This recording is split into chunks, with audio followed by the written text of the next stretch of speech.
top. Hello, everyone. I am Zoe, the owner of Zoecial Media. Don't laugh. It was on purpose. You'll have to excuse me. My prop is my phone.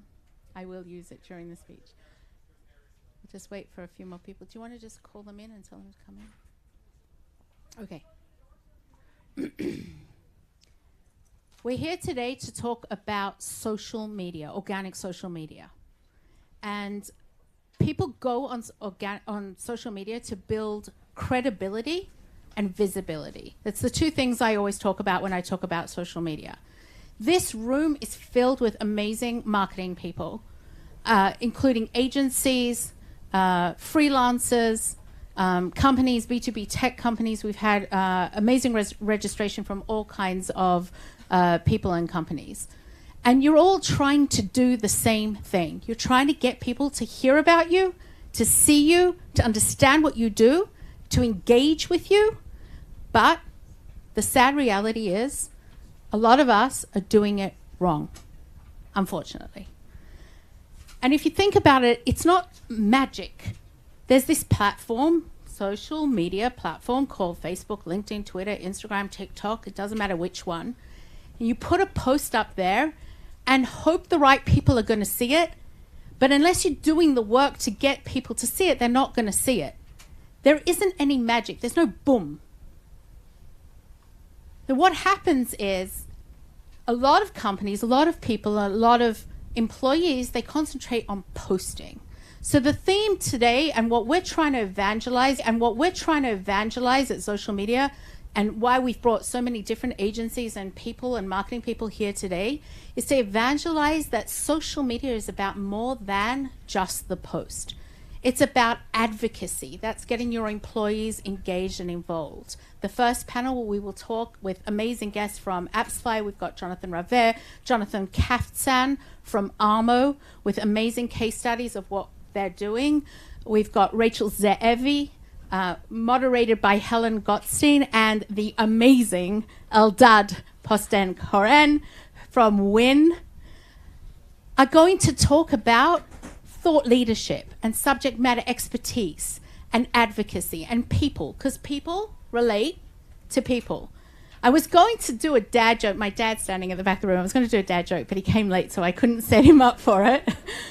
But I wanted to ask you guys to open up Facebook or LinkedIn or Instagram, and if you scroll through and can find a post from a company page that you're following in the first 5 minutes that is not a promoted post, good luck. It's not there. And so many people are focusing on their followers, how many followers they have, thinking they're going to put a post on their company page and people are going to see it. Nobody's seeing it by going into social media and scrolling through and looking what's in social media. Oh, look, there's a post by a company I follow. It's not there. I promise you it's not there. So how are they discovering you? How do you get discoverability? How are you getting that visibility? Through your employees, through conversations, through advertising, for sure. But they're coming to your profile and looking at the content on your profile. So you need to be there. You have to have that credibility. But that's not what's bringing you visibility. Those few impressions, you know what an impression is? It's when your post shows in someone's feed. Those impressions, they're really minute. Even companies, we're working with companies as big as, can we move a slide? Who's doing the clicky thing? Esther. Hold on. We're working with big companies. Some of them have 1 million followers. One of our clients has 26 million followers. Their posts, they have posts that sometimes get 2,000 impressions. Why? Because the company posts are not showing in people's feeds. When people view your profile, that's where the magic happens. Social media for me is advocacy, people, thought leadership, subject matter expertise, social listening. We have a whole panel on social listening today. And the final one, which is metrics and KPIs. That's the final panel.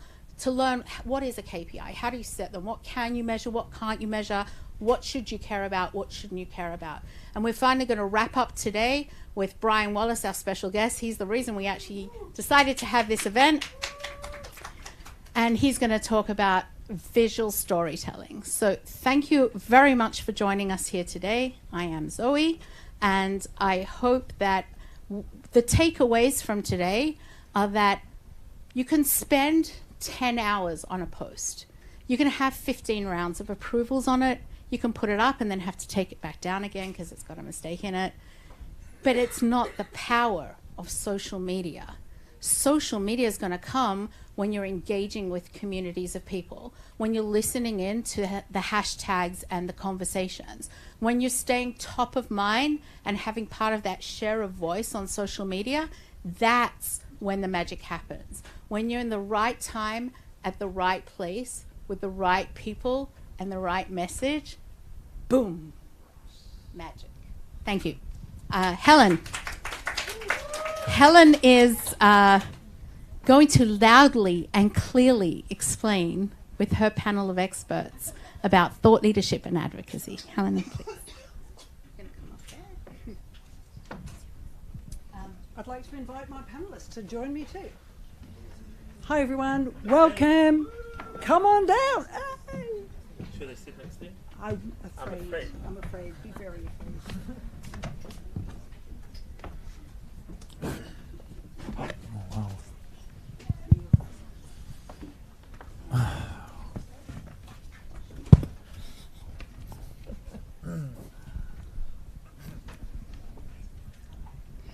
Hi everyone.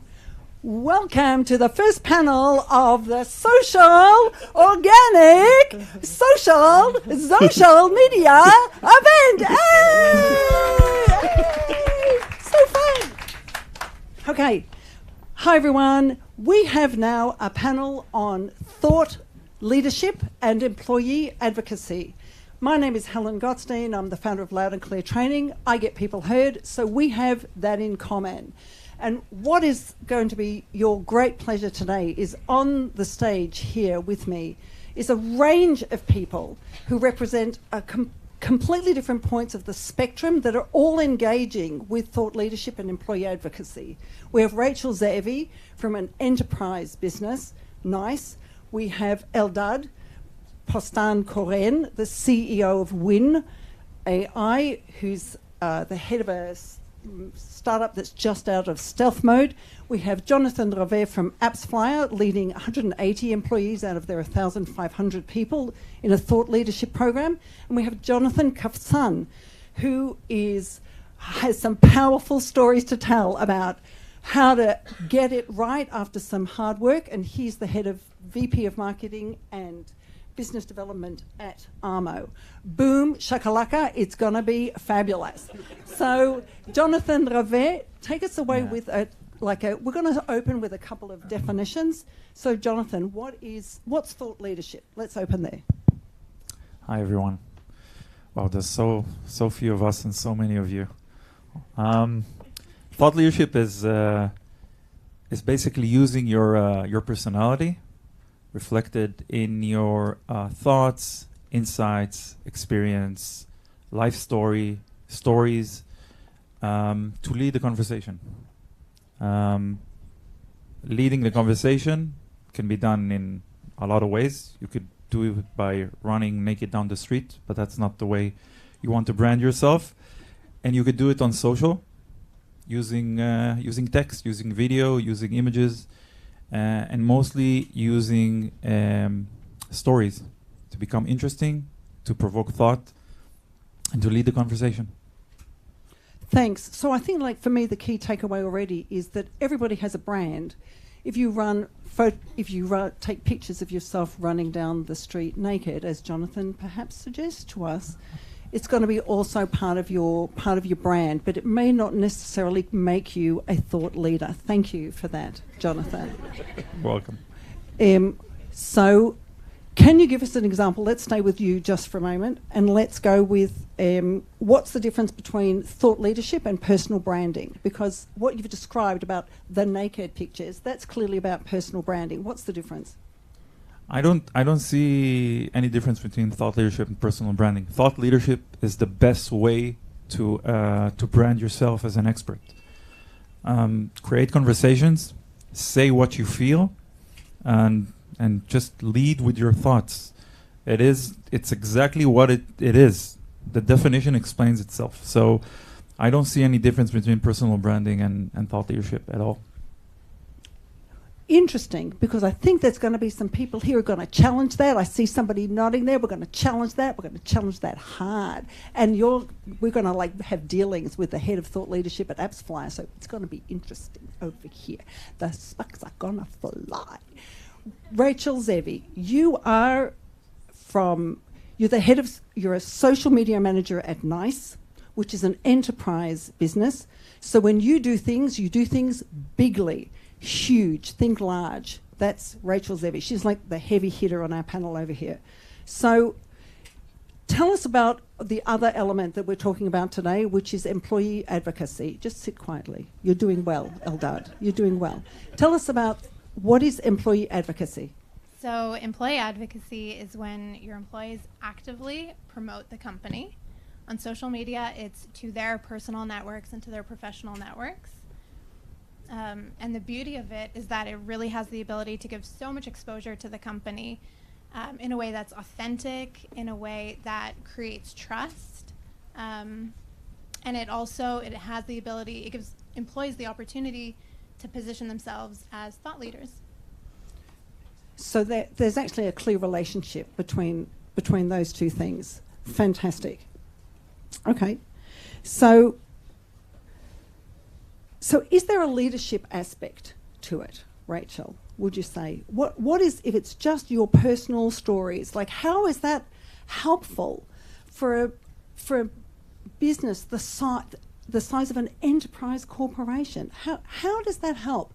And for anybody here who is working with a heavy hitter, like a massive corporation like the size of NICE, this is how they are doing it. Their employee advocacy program is a case study in how to build a social consciousness using employees. So tell us a bit more about how you do it, Rachel. Well, when we first launched our program, we had a huge competition and we made sure that it was incentivized to really encourage people to participate. We launched it with trips to London and New York to really get people on board and excited about it. But the truth is that we provide a lot of content to our employees. We try to make it easy for them to share. Even though it's a huge company, we still work closely with departments and with people to understand what content is valuable to them, how can we support them in their goals, what are the different messages that they would like to speak about. A lot of the content that we give them is company content. It's about products, it's about culture, but we encourage them to post about different things that are interesting to them. So it's not only products, it's also culture, and it's also just things that are relevant in the industry or in the field or to their specific roles. Beautiful. So that's a great segue to bring in Jonathan Kaftzan into the conversation. We have to share microphones. I don't want to share with you, Eldad. I can try without if you want. No, it's fine. It's fine. So leading on from what Rachel just shared about how to utilize the individual voices of the employees to increase engagement with an audience, just like Zoe said, when you speak when the company posts, no one cares. We don't care. Tell us the story of Elmo and how you utilized the principle of direct employee engagement to reach to get the incredible results that you have. First of all, thank you. I'm not sure that we have incredible results when it comes to employee advocacy. It's a struggle. I work for a company that build products and services to developers and DevOps. And the best people in my company to talk with these guys are developer and DevOps. And the people that I have in my company, they don't like a lot to be actively on social, posting. That's not their thing. Maybe few, but most of them is like struggling with them. And to be honest, at some point I stopped trying to enforce them to do so. But we are trying to make their life easier, meaning that we are trying to build posts that they can just share from their own account, and we are doing some competitions that trying to get some level of awareness and level of kind of activation. But to be honest, in some point in my marketing career, I got to that point that you cannot force someone to be someone that he is not. You cannot make someone a thought leader if he's not a thought leader. And I worked with few CEOs in my career, and all of them wanted to be thought leader. But the conclusion I got: if he's not a thought leader, he will never be. And the same with employees. If the employee don't want to be active on social media, they won't. So you have to find some ways how to help them. You have to find some way how to make this easier for them. But I think that there is some certain of level of expectation that need to happen. Every HR that I worked with, we have to get our employee more active on LinkedIn, so it will help us to recruit people.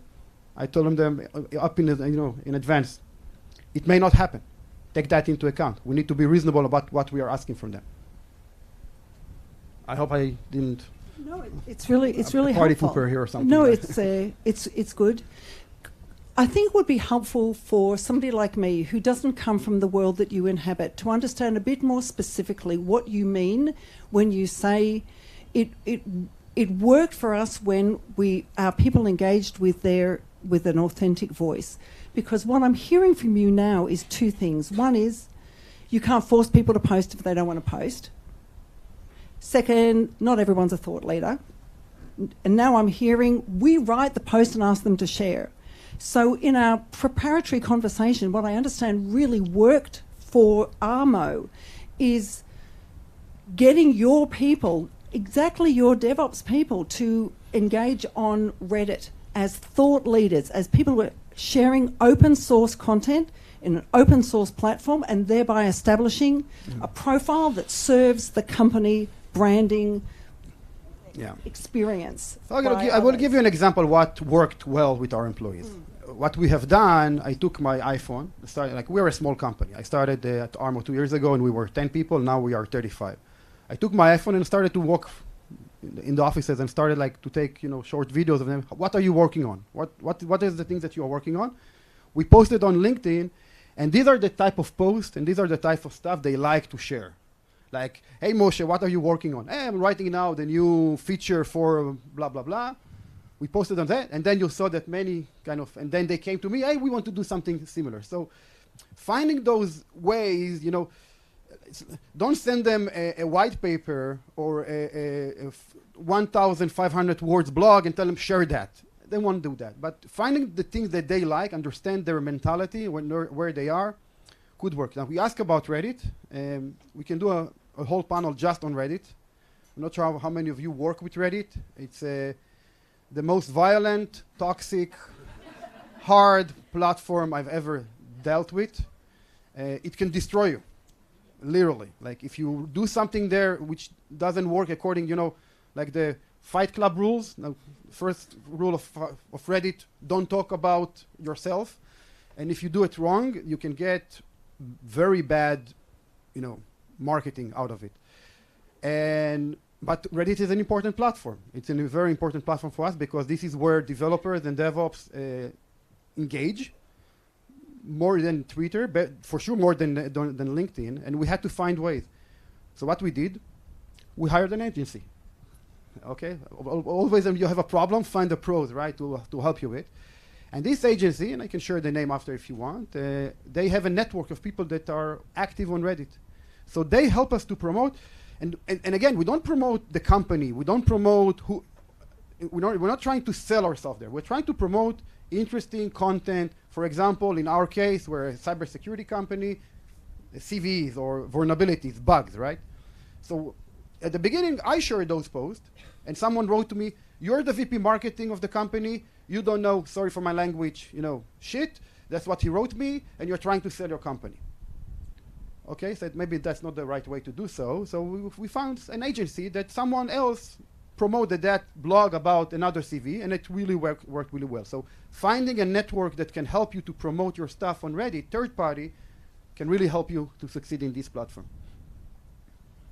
Really interesting. Thank you so much, Jonathan Kafzan. Mr. Eldad Postan Koren, the man and the double-barreled name. Eldad, you are somebody who has spent over 10 years building their personal brand on LinkedIn in a really, really consistent way. You're now the CEO of Win AI. How has it served you? I want to start with something else. I'm going to hijack the conversation. Is it okay? Surprise. No, it's a small hijack. It's a detour. I think we speak about personal branding, and it sounds like very, external for us. Like we have ourselves and we have the brand of, the personal brand. And it sounds like, career management or career development. So, and it's, once again, it sounds like we have ourselves. I have Eldad and I have the career of Eldad. And I never felt comfortable with this, differentiation between me and my career, me and my brand. My career is my life. My brand is part of me. I don't maintain my brand. I'm living the way I live. The way I live is I'm an extrovert. Believe that I have an interesting story. So I don't see it as a job or maintaining or building. When you speak about things like that, it sounds very artificial. So that was the small detour. I don't know if it makes sense, but I think that people speak about work-life balance. My work is my life. So I don't know. It's just a small thought about it. So about how, once again, personal brand or my presence on social media served me in the last 10 years. So we didn't mention that, but I was the co-founder of, I am the co-founder of Shavot. Do you know Shavot? Shavot, okay, social media now, it was all over. So together with my wife, we built Shavot 5 years ago. It's an NGO where it's a leadership program for girls. And I think that I would say 90% of the funds that we raised came from the fact that we are very active on social media. So people know about our story. And specifically in NGOs, you need to create the FOMO. It's all about FOMO. People want, you have I don't know, how many NGOs in Israel? 40,000, something like that. And we all fight on the same budgets. So you need to make yourself, the signal to noise need to be very high. You need to show, okay, I want to be part of this. Something very interesting is happening here. And I think that for raising money for Shavot was 100% connected to our presence on social media, but also raising money for Win AI, for a startup. Also, once again, it's FOMO. We are all human beings, whether they're investors or philanthropists, and everybody works on the same mindset. The psychology is similar. But also, recruiting people, and that without speaking about social selling. I see a very high correlation between responses to email. Let's say I send a paper sales order for a customer, and then I saw a like on LinkedIn, and 10 minutes after that, I see email from this guy or girl. So there is a very strong connection between the engagement. The passive engagement, you see, it's not like I'm pinging them, hey, what about the paperwork? What about the paperwork? What about the paperwork? But the customer sees something interesting happen in Win AI or in my personal life, and he's like, oh, Eldad, I need to get back to him. So it works amazing. It works for me. So I really, really appreciate your approach, also that you've shared an interest of yours, which is your specific role that you're presenting on today, which is helped you build an authentic presence where you don't differentiate between the personal and the professional. Your work is your life. You're doing something that you believe in, that you identify with. I think that authentic voice carries you through, and it makes, as you said, being more front of mind easier for people in terms of clients, in terms of contacts, in follow-ups, all sorts of stuff. So, Jonathan Kafzan, I'd like to bring it back to you and say, can you tell us a bit more about your round A fundraising and how that's connected in the story of your company and the story of Armo because of the social presence that you cultivated. Sure. So, we raised the $30 million round A just before the crisis started. I'm not sure that if we would be able to raise the same money today. And it was actually a very interesting story. The company went into quite a significant pivot on August 2021. We became a PLG, product-led growth company, with an open source project as our leading product. And if you know PLG and open source, it's all about the community. It's all about the adoption. It's all about the user base that you were able to get. We got the funding for the community that we were able to build in a very short time. The number of stars we were able to get on GitHub, and the number of contributors and the number of people that outside the company that were involved in our open source project. That's the number one reason. And of course, the vision of the company, the people that are in the company, of course, that's given, I would say. Not because of revenue, not because of customer base. We actually didn't have any revenue back then. The only reason, because of the social success that we were able to get in such a short time. And I think that a lot of it had to do, of course, the product. Marketing in general doesn't work in vacuum, right? You cannot do something if the product is not the right product, etc. But I think the impact of our social presence and the amount of people that got involved with our project, that was one of the main drivers for the successful round. Fantastic. So you're both saying that it's really served you. Jonathan Ravere, I'll ask you about AppsFlyer. You speak out very, very strongly about the kind of content that you want to encourage people to post, which includes, if I recall correctly, pictures of their dogs. Did you post about? That was one post out of 1,500 posts that I've written. Can we just pause? Was that kind of passive aggressive? Jonathan, it's emblematic. It's indicative of how you encourage people to post, right? It's about a post about a dog. Thank you for that. But it's also about the kind of way you're encouraging your people to show up and share more of themselves than this is just the work I'm doing. The place I work is great, right? It's a broader sharing of self, whether or not dogs are involved. Can you perhaps say a little bit more about the kind of ways you're leading at AppsFlyer to help people do exactly what Eldad and Jonathan Kaftzan are speaking about? Yeah, okay, I have so much to say. I'm going to start with taking this one step further. I think, unlike Jonathan here, which has been doing amazing, and I want the name of the company who's doing Reddit. I want to hear about it later. I believe that every single person in my company is a thought leader, 100% of them. I can take it one step further. I believe that every single person sitting right here, staring at me right now and making me feel not comfortable, is a thought leader. Thank you for that. I genuinely feel that. And whether you're doing it or not, whether you're singing in the shower or doing it on social, that's a different thing. You can do it. You can be an extrovert. You can be an introvert. You can feel uncomfortable with it. But every single person I've met at AppsFlyer, and I'm sure every single person here, has their own unique line of thought, insights, experience, stories they can share that can turn them into a thought leader.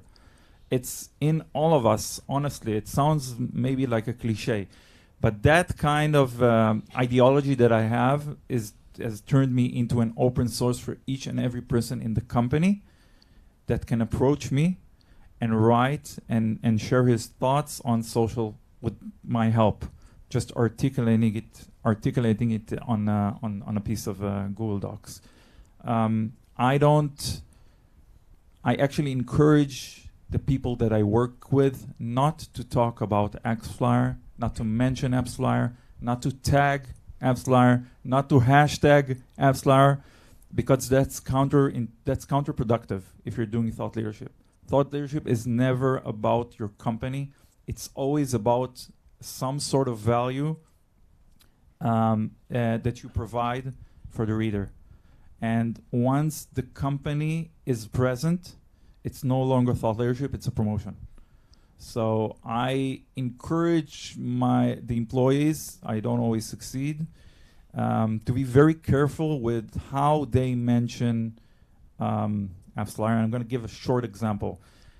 I think maybe the most extreme example. We had an employee who left AppsFlyer, went to Wix for a year, found out that it wasn't the right thing for him. He didn't leave them on a bad note. He liked Wix, but he kind of missed what he was doing at AppsFlyer. So after a year, he pinged the chief customer officer, Ziv Peled, asked him, I want to come back. And within 24 hours, he had a contract and he was back.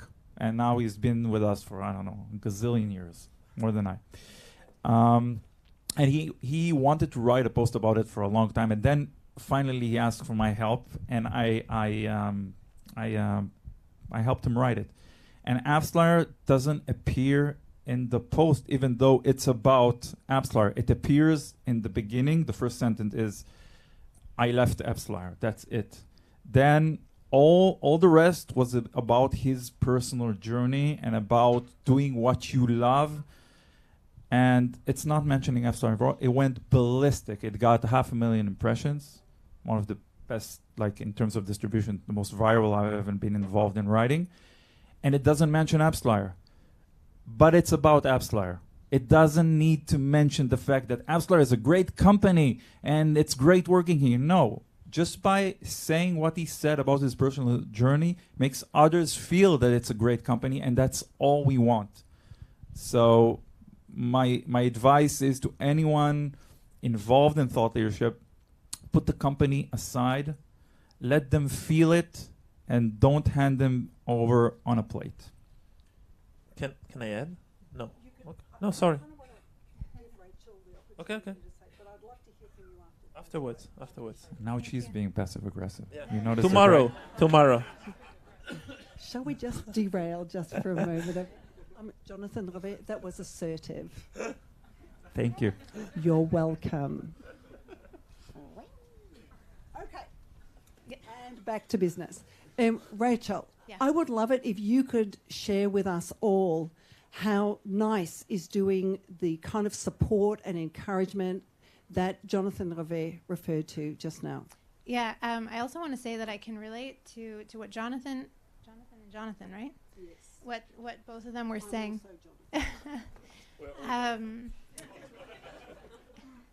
I agree that not all employees will be interested in getting involved in having a social presence. To a lot of people, it doesn't feel natural. I know that also naturally some departments and some positions are more eager to get involved in that kind of thing.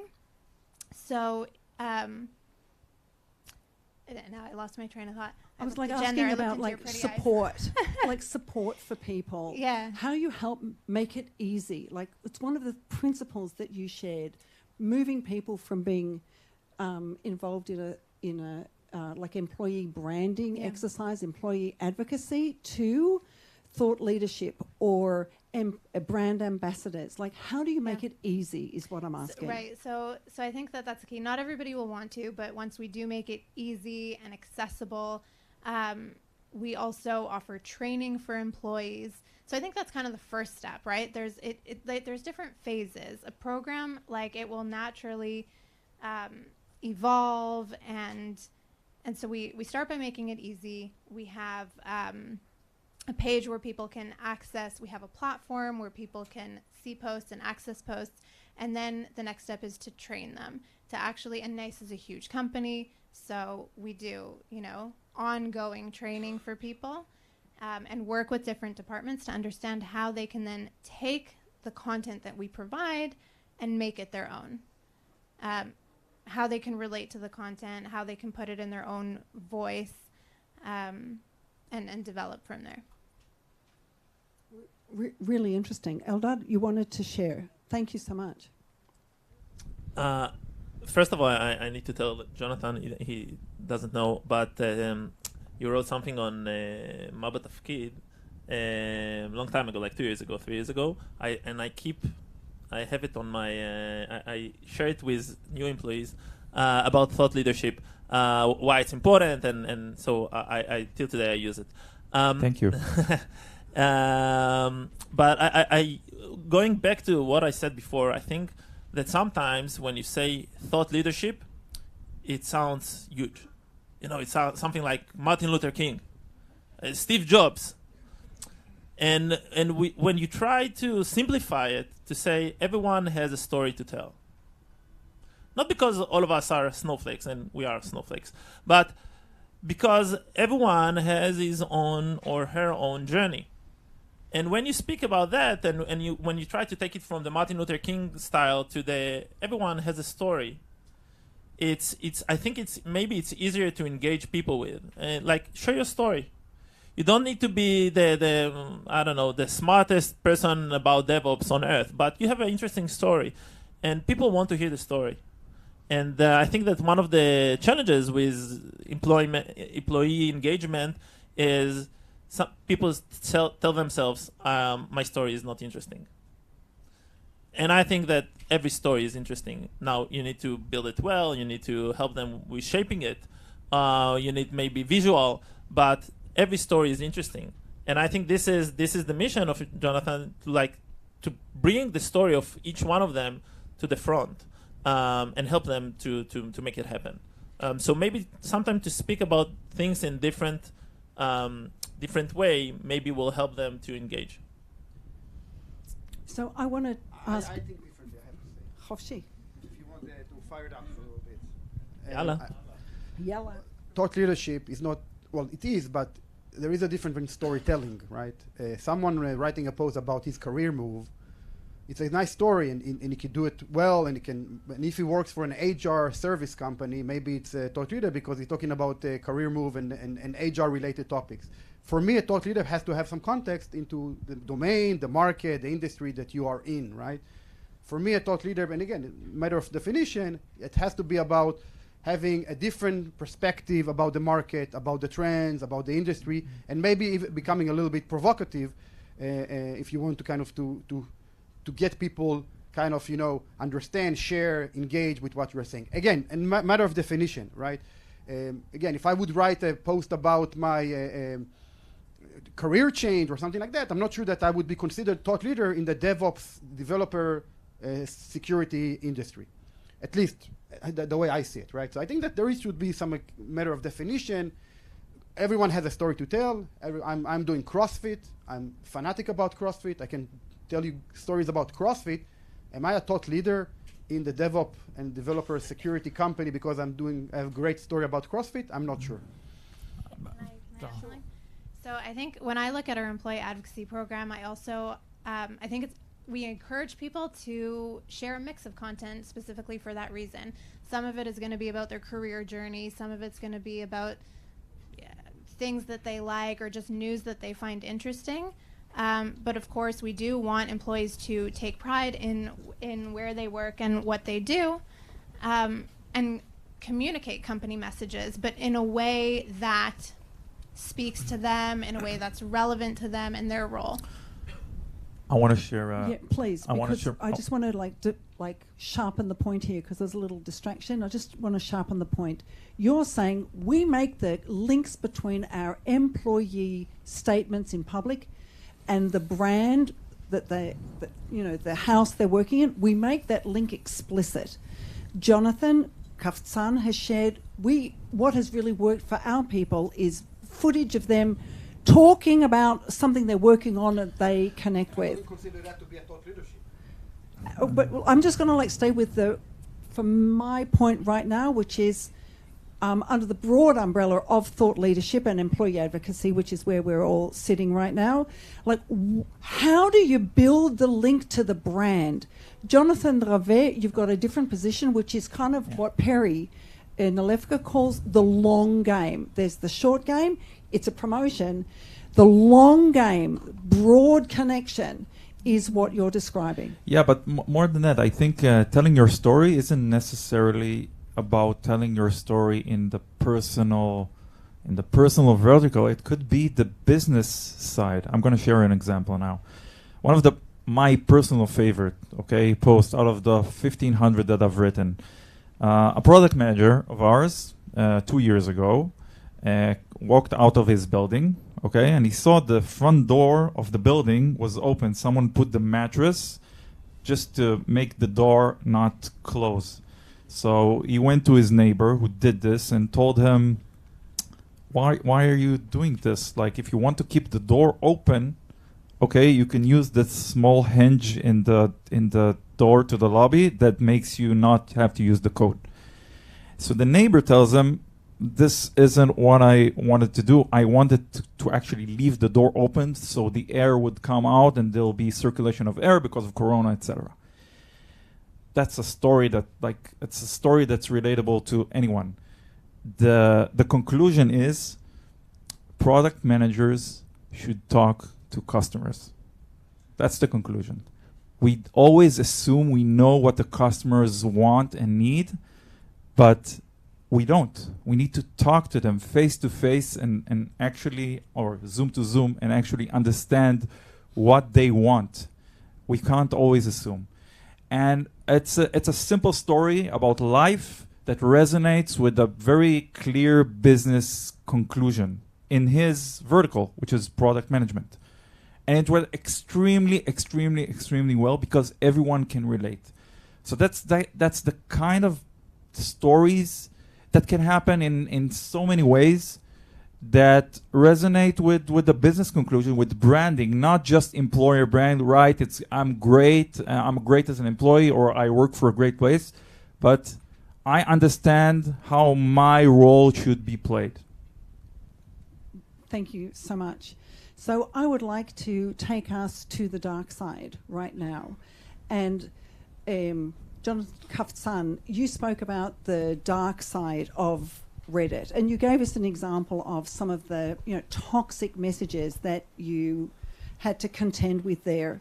I'd like to open to others and ask you, has there been, Eldad, I'll ask you, is there some kind of downside to having the kind of high profile, public profile with so many followers, so many people know who you are, before they've even met you, they feel like they know you? Is there a downside? Yes. Thank you. I want to ask a provocative question. Who among you like the fact that people like you? I think all of us, no? The one who didn't raise their hand is liars. All of us want people to love us. That's very, natural psychology part of us, that we want, we are part of society. And I think one downside, or the major, I don't speak about it much, that people hate me. Some people hate me. And they don't know me. They never met me, and they have a whole perception about who is Eldad without meeting me once. And it sucks sometimes. It sucks from the very humble perspective on life that you want people to love you, and then you feel you get into a meeting and you feel someone don't like you. Like there's something, the subtext of the conversation, you feel something which is strange. But it also affects, it can also affect your business. For example, just yesterday, we spoke about it 2 days ago, and yesterday, one of my angel investors, she was in Israel. She lives in Puerto Rico, so she came to Israel, and she was in an event with investors, and then she heard there's a WhatsApp group of investors, or I don't know, kind of a group, a closed group, and they spoke about the fact that, who are the founders who make a lot of noise, but there is no substance behind it, and WinAI was one of them. Sucks, right? Now, that's the price. And my background, I don't know if you know, I was a politician. I was the chairman of the Hebrew University Student Union. And in some point in my life, and people, like, when I say people hate me about social media, maybe it's a little bit, it's not hate. They don't dislike, okay? But when I was a politician, people hated me. Like, truly. They called me dictator and liar and, like, horrible things. And in some point in my life, back then, I decided, and even though it's not easy today to see someone who don't like you, but I decided in that point of my life that I want people to know me and to have a good idea about me, a good thought about me, or a bad thought about me, rather than they don't know me at all. Once again, it's a decision. It's not an easy decision. To tell you that yesterday when the investor called me and told me that, I was like, that's fine. I'm happy to hear that. No, but that's part of my decision to be very public and very out there. And I feel that the advantages are overcoming the disadvantages. But once again, it's a decision. Jonathan Rave, can I turn it over to you and ask, has there been any negative attack on the people who you have helped to help them cultivate a public voice? Has that been part of the Apps Flyer experience? It happens from time to time. People feel, when people find out that I help others write, some people feel cheated. Like, I don't know, Bibi and Yair Lapid and Barack Obama don't have people who help them write. So a product manager from AppsFlyer isn't entitled for that. They feel cheated. I can tell you that a year ago I decided to venture into Twitter and start writing in Hebrew. And my first tweet there was a very long tweet about what I do at AppsFlyer. And boy, was that a big mistake. It was really encouraging, and then it became questionable, and then 24 hours later it became super toxic. On Twitter. Yeah, they told me I was a terrorist. Really, I was a terrorist making a terrorist attack at my own company. They told me I was a liar, I was a cheater, I was a privileged white male. I don't know why was that relevant. Maybe that's true, but not relevant here. It was crazy. So I really relate to what that said. Some people won't like you, and it's really tough to accept that. When it happens, it feels awful. But I would just tweak a little bit what that said. The advantages outweigh the disadvantages by 1,000,000. Okay, it's not just it's better. It's way, way, way better for each and every one of you. Rachel, I'm about to be stopped. I need to wrap up. Just let's Rachel and Jonathan wrap up. Rachel, is this also part of the way that you support your people? You've got a training program in place and you're helping them to become brand advocates, brand ambassadors. Is this part of the training that NICE provides to its people as well? Writing? No, how to contend with the negative flack that is part of the parcel of being public. No. Good thought. Everyone, you've heard today from 4 people who meet this subject of organic social media from very, very different points. Each person, different size company, different role, and different ways to engage in this same shared sphere. I trust that each of you has taken away something that will be relevant for you personally and for the clients that you serve. Zoecial Media, thank you for the opportunity to play in public today.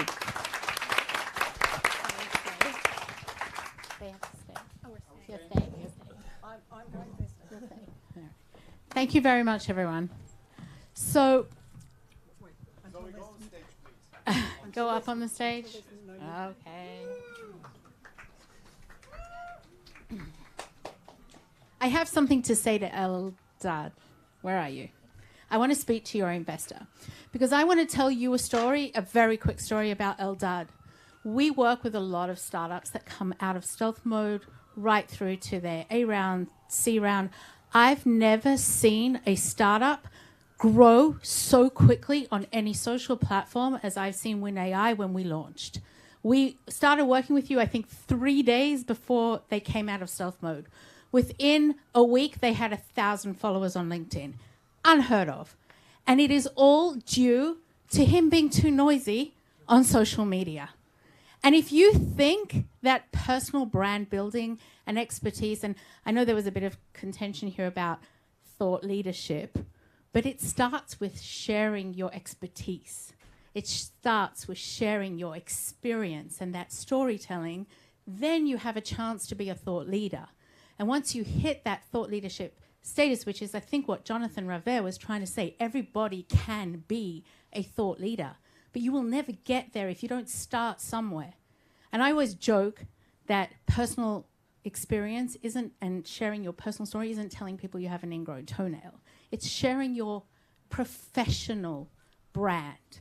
It shouldn't be called a personal brand anymore. It should be called a professional brand. Okay. Now, before I introduce the next panel, I have an apology to make because you don't see it, but it's right here. There is a logo for Octopost, who are our guests here in the front row. There are some amazing tools that help with advocacy, which is the program that Rachel was talking about. And the best one, in my experience, and we've worked with many of them, is without a doubt Octopost.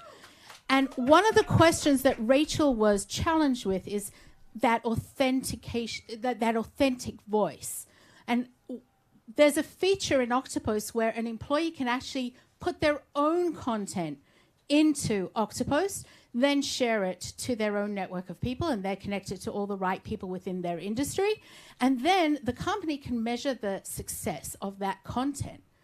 Now, any of you who work in marketing, if you've asked your employees to go and share content out to their network and then try to measure the success of that, good luck. You know, even when you put a hashtag on it, good luck. So if you want to provide training and tools and measurement and see the success, another amazing thing I can tell you about NICE and Octopost is that every year we can quickly prepare a report that shows in one table all the results organically. How many leads were brought from the content that you shared on social media, even though I've told you it's not about the post, it's not about the post. How many leads? 12. And how many came because one of your salespeople who's been trained on authentic voice and growing their network and has shared that webinar in a good way and not taking the company post and sharing it, because you never should do that on LinkedIn, and I can tell you in a different story why.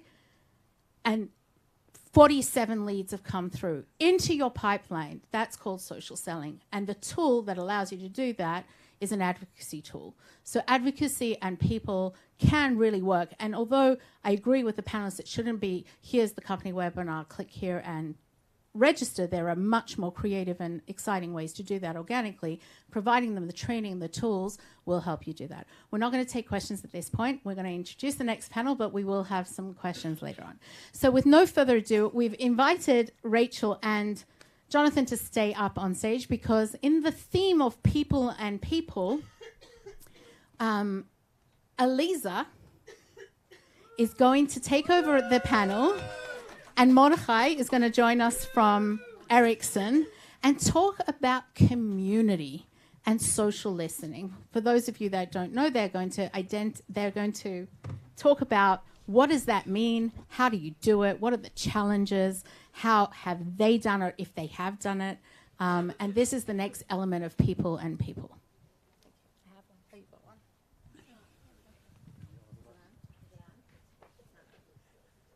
Is this on? Now it's on. Is it on? Yeah. Okay, cool. That's a great way to start. Okay, so for those of you that don't know me, I'm Aliza Hughes. I'm the Director of Thought Leadership. And you might have thought that that would have made sense for me to speak on the previous panel, but Helen, amazing job. Speak up. Oh, jeez. Do I have to do it all over again? Okay. Sorry, Helen, I let you down already. We practiced this earlier. So what we're going to talk about now is social listening.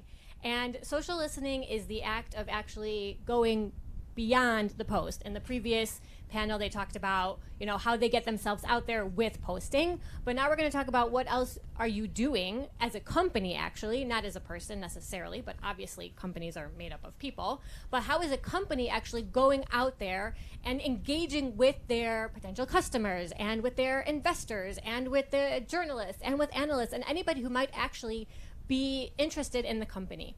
I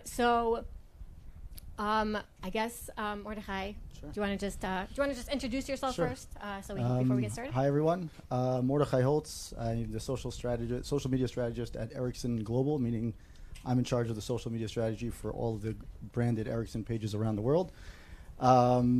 Ericsson provides services, 5G services, to companies like Pelephone, Partner, Verizon at that scale. So yes, we used to sell cell phones way back when. Everyone asks me, do we still do that? No, we don't do that anymore.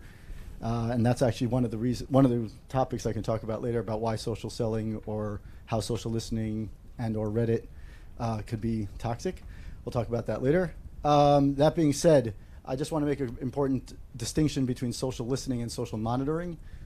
Social monitoring is what your brand is doing now, how your brand voice and what's going on now actively, meaning what's going on in the real time right now or after a post.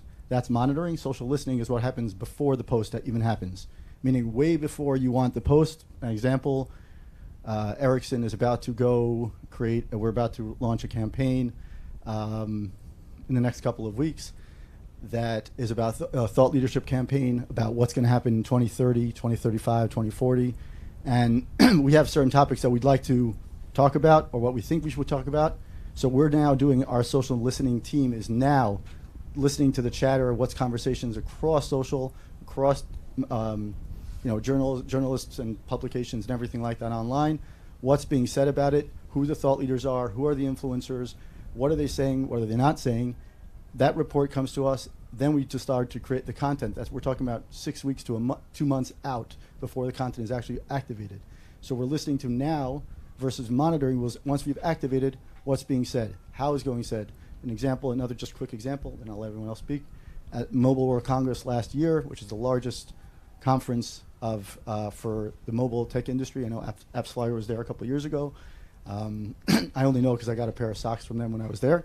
That being said, Mobile World Congress last year, which was right towards the end of Corona, we had one of the largest and worst, probably the worst reports about Ericsson ever published was launched intentionally against us right at the start date of Mobile World Congress. We thought this was going to make our company and obviously the share value drop significantly. It didn't make, we thought it was going to be very bad. We literally cut all the comms plans that we had, millions of dollars literally invested in this event. We cut all comms. We stopped everything for the day to make sure that nothing would be heard. Nothing would be, against or any potential opportunity that someone might say something against us. At the end of the day, it was a lot of noise, but there was nothing that bad in terms of the social chatter and social listening actively. That was the social listening. Monitoring before, we were prepared for it.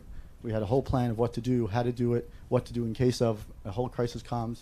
But again, the idea is that we just have to make a distinction between listening and monitoring and which one comes and when does it come and how important each one of them are at the right time.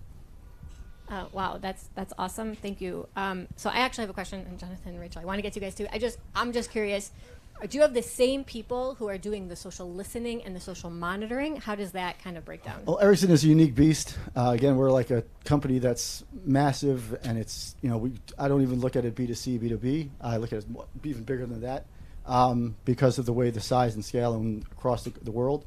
But we have a team of people that it's our global team, which is what we call group function. Our job is to build a strategy for all social for all social media areas, business areas, and also market areas. We break it up by markets and by business itself. And then there's the group function, which is responsible for building and devising the strategy overall. So we have social listeners. We have a team of social listening. We have people who are community managers. We have people who are in charge of the actual content activation. We have the strategist, myself, and one other person. And yes, we have people who do social listening only, social monitoring as well. It's it's a big team, very tight knit, and very great community internally because we all get it. We all know what social is and the importance of it. So yes, there's distinctions, but obviously they also overlap a lot. So we help each other out. But yeah. For sure. And you also stuck in community management in there, which is like a whole other job. Right. And just for the record, I just want everyone to know that I don't have access to any of Ericsson's social media channels. So just for you to understand, building strategy for Ericsson doesn't necessarily mean I have to look at everything that's being said every second of the day. I look, I read, I hear, I talk with the team, I take everything in, I hear every person's feedback and build a strategy based on what's going on and based on the knowledge and expertise. So you don't have to always, you can build a strategy even without having to be the finger on the pulse at like every second the light goes up or every time someone comments, you can impart that. And it's important to understand that I can build that strategy and can build things, and you can build things a lot even without having to have access to everything all the time. Just Awesome. important. Yeah, that's a really good point. Jonathan, I'll skip over Rachel because we're talking about like a big company. We'll go to, you said 35 employees before. So what does social listening look like for a company, or for you? Let's start with you. What does social listening look like for you? What do you think? So I don't have a team of social listeners and social monitoring. It's only me. Managers. I came from that world too. Just for the record, I used to be the one person. Yeah. I think that for me it's even more than social listening, it's social engagement, right? That's what makes a difference between doing a billboard or an ad and putting it on there and people will see it, to start engaging with people. So listening, first of all, you need to hear and then you need to engage, right? Or you actually need to start the conversation and then you are open to engagement. For us, it was very important in the beginning. I can talk if you want about how we did it. A lot of work with influencers, by the way. Third-party influencer, not influencers from the company, and how we got to that level. But yeah, for me, it's all about engagement. That's great. And you mentioned something that's in my notes, but Helen told me not to read from my notes, so sorry. It's social media is not a billboard. We're not just shouting out from the rooftops and expecting people to see what we have to say, but about engaging with them and actually having conversations with them and getting social on social media, which is kind of like a pull. Who would have thought? Rachel, we'll go back to you. We'll go to you now. Okay, what does social listening look like for you? I think social listening it's a huge opportunity to engage with our community. It's creating opportunities for engagement also. Seeing what people are talking about, what's relevant, what's trending, where are opportunities for us to contribute to the conversation, to influence the conversation. I think that it's something that's done on a company level, but it's also really important to get our thought leaders involved and make sure that they're doing social listening, and that my job as a social media manager is to present them with opportunities to get involved and to contribute. So you mean specifically you're finding the conversations that are happening online and you're sending it to a specific person and saying, what do you have to contribute to this conversation? Yeah. Here, maybe NICE was mentioned or a certain topic was mentioned. Here's an opportunity to contribute. And so we also need to make sure that we're in touch with different stakeholders in the company and that we have people that we know we can turn to. We actively go out and seek people in the company and say, hey, are you going to be willing to jump in when this topic comes up, when it's related to a particular line of business? And making sure, I think the big challenge also is making sure that we do it on time. It's got to be relevant, right? On social media, like if you respond 2 days later, not so relevant anymore. So making sure that people are with us in this effort and they recognize the importance. And what has the experience for NICE been like in terms of getting feedback, or what sort of results have you seen from that? People are generally really happy to jump in and help. We've had our executive leadership team jump in and comment on things. As themselves or as the company? As themselves. But so when I talk about creating opportunities, for example, somebody in our leadership, he gave an opinion piece in an article. So instead of just posting, here's the article, we made sure that we were tagging the it was an author, and it was a compilation of different predictions for 2023. So we tagged the author of the article, and then he said thank you and tagged Barry, the one from the person at NICE who contributed. And so then they kind of had this conversation going on, which was really exciting to see. That's always awesome when you can really get into a conversation, and it's not only a one and done, but you actually get into an actual conversation. Mordechai, what about for you? What has your experience been at Ericsson? The experience has been amazing. It's great. It's always interesting to see the conversations and opportunities. I'm sure there are other people. Everyone here can relate that sometimes when we think there's an opportunity to jump in on a conversation, we have one extra hurdle. I'm sure everyone here has extra hurdles. There's like this thing called legal. Legal has a big, and that's the advantage of a startup or a smaller company. They have a little bit more agility, and they can be a little bit more risky. We are very risky. We almost say that social listening is helpful. Unfortunately, it creates us. We have to be really, really safe. So we learn what not to say as opposed to what to say. And B2C companies can be a little bit more risky as well versus B2B, even though we're looking at ourselves a little bit bigger than that. So we have a lot, and by the time we think something's trending, it could take up to 3 weeks for the response, and then craft the message and retune it and refine it, and by the time you're done, it's too late and it doesn't make a difference. So we try to be very careful of what we're saying, and that's for obvious reasons. So we've had a lot of opportunities that unfortunately have passed through. With that, we've had opportunities that come through, and you're just like, wow, that was really quick, and things turned around, and we can, and we can do it. It just has to be, the timing has to be right.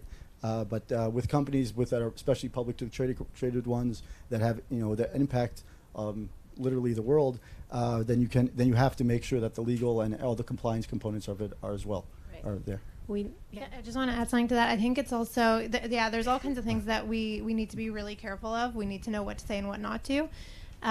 But what also helps is having some kind of rules for engagement, literally from the beginning, to know, what are some of the messages that we can just... It's also a fight club. Because it's also a fight club. Right. Just, what are the messages that we know we can just really safely add to the conversation, and how we kind of want to approach things. It helps with the turnaround. Yeah, absolutely. Right. We know that Armo is on Reddit, but and that's going well. But what platforms are you on that you've seen success? What platforms are you on that you've seen less success? So the truth is, Ericsson has accounts. I think in the last year we conducted an audit. I think the last time the number I saw was like over 350 or 400 accounts. It's across the world, meaning business areas, market areas, the global accounts, employee advocacy, all these different accounts that we had to shut down based on our audit, meaning active engagement, content strategy. Does the strategy have a proper business case? This is a component of our Center of Excellence that I'm part of that is ongoing. We had closed close to 100 accounts within the last 6 months because of inactivity or because they couldn't provide a proper business case or metrics and things like that. So the accounts that we work with the most are LinkedIn, Facebook, and though that we've seen a decline on Facebook, obviously, even though we do have active paid accounts and things like that. It's LinkedIn, Facebook, Twitter, Instagram. We're now considering starting to use Reddit because we found that Reddit has some interesting conversations that are more, let's call it risque, and it's interesting. We had an episode on Reddit that was kind of funny, maybe inappropriate, but it was funny nonetheless, and we came up with a way to respond to it. So that was we're not there yet, and TikTok we're not active yet, and we were just we were just approached. That was an inappropriate, wrong word. Sorry. We were just approached to start a TikTok account and start working with influencers on TikTok, but we're not there yet for a variety of reasons. Wow. Okay, so you actually did the perfect segue because now we know that big companies oftentimes do campaigns with influencers, but actually Armo has done some amazing work with influencers and done some really cool campaigns. I know I saw recently the one where you guys had a competition for somebody to be an intern.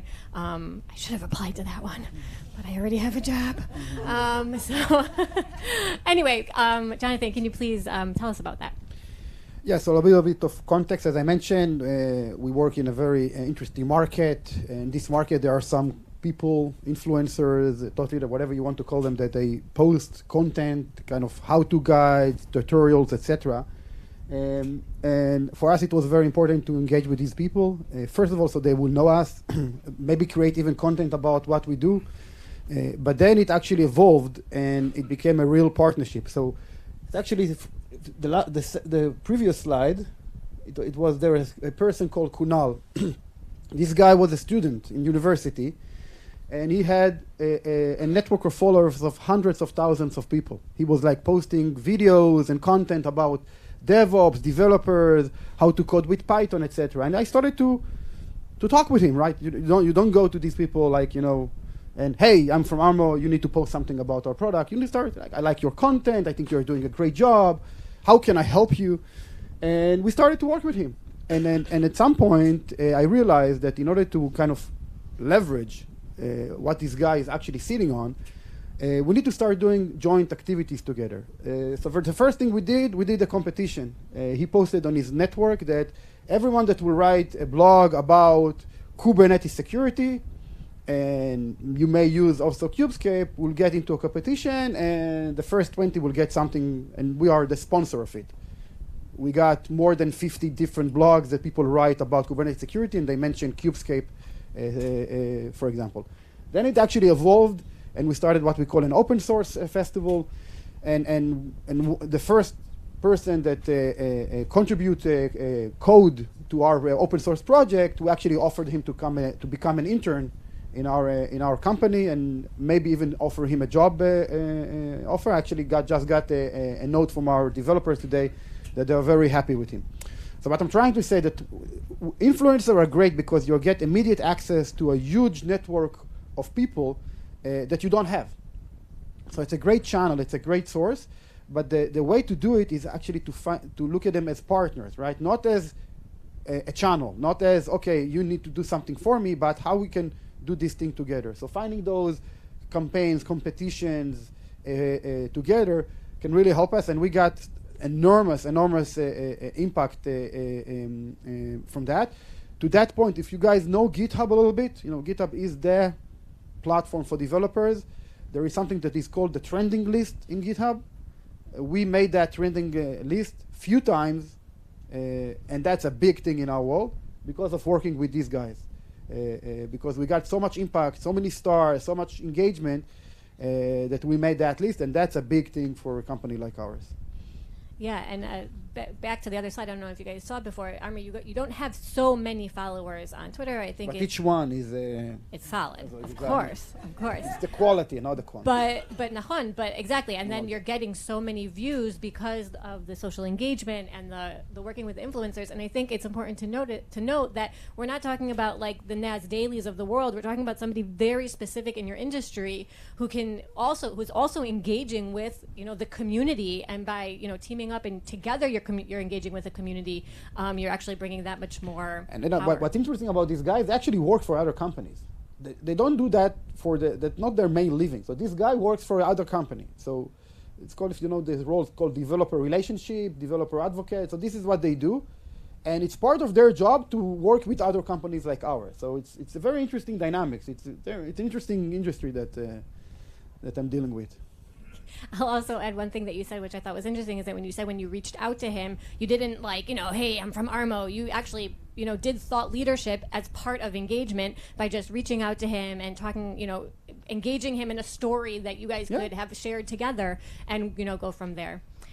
Before we kind of wrap up a little bit, because I also want to leave time for questions, I'm going to ask each of you for your top do's and your top definitely don'ts when it comes to social listening. Mordechai. Top do's. I guess the first thing is to really, take the time to process what's going on. I mean, listen carefully, listen to what's not being said. Don't have a knee-jerk reaction. I mean, again, obviously some people will say that you should do it right away. It's got to be fast. But if you want to learn what to do or what not to do, you could just look at Southwest Airlines in the last couple of days. If you don't know what I'm talking about, you have homework. So yeah, if you learn how to do it, what not to do. There are so many social media fails of people who try to be funny or timely or sensitive or not. And so that's what I would say what to do or not, what not to do. It's just take a quick minute or two, for your homework and look at online and say what social media fails or social media successes and how they respond to trending things. And that's social listening and to do and what not to do. I think that's such a good point because especially in social media, you have to be on it, you have to be answering everything, but like maybe don't answer everything and take a minute and take a breath. Definitely. Rachel. Yeah, I agree with that. And although earlier I said we need to be quick and we need to be responsive, we need to do it thoughtfully and we need to do it in a way that aligns with our company values and our brand. I think, trends are great, but we need to make sure that what we're posting and the way that we're engaging is relevant. I agree. Jonathan, what do you think from a smaller company perspective? First of all, then don't take everything personal. Like that guy that wrote me that bad comment on Reddit, I ignore it. And trust me, to ignore someone is even worse than to start to fight him. So first of all, I think it's for life, for professionally, but especially in social. Don't get it personally. Don't get into fights. If you want to say something to someone privately, approach him. I had that example last week. Someone got into a Twitter thread that we had, and she wrote something that I didn't like. I didn't start to fight her publicly. I wrote her something privately, and we figure it out. So don't take it personal. And second, and when you work in social media, and I've been working with social media, been working with Zoe for many years, it's a long-term investment. It's a long-term journey, right? Things don't happen immediately, and you have to give it time, right? I don't expect anymore to get leads or business outcomes for my social media investment. I look at it as a awareness, positioning, only. And lastly, quantity sometimes is more important than quality.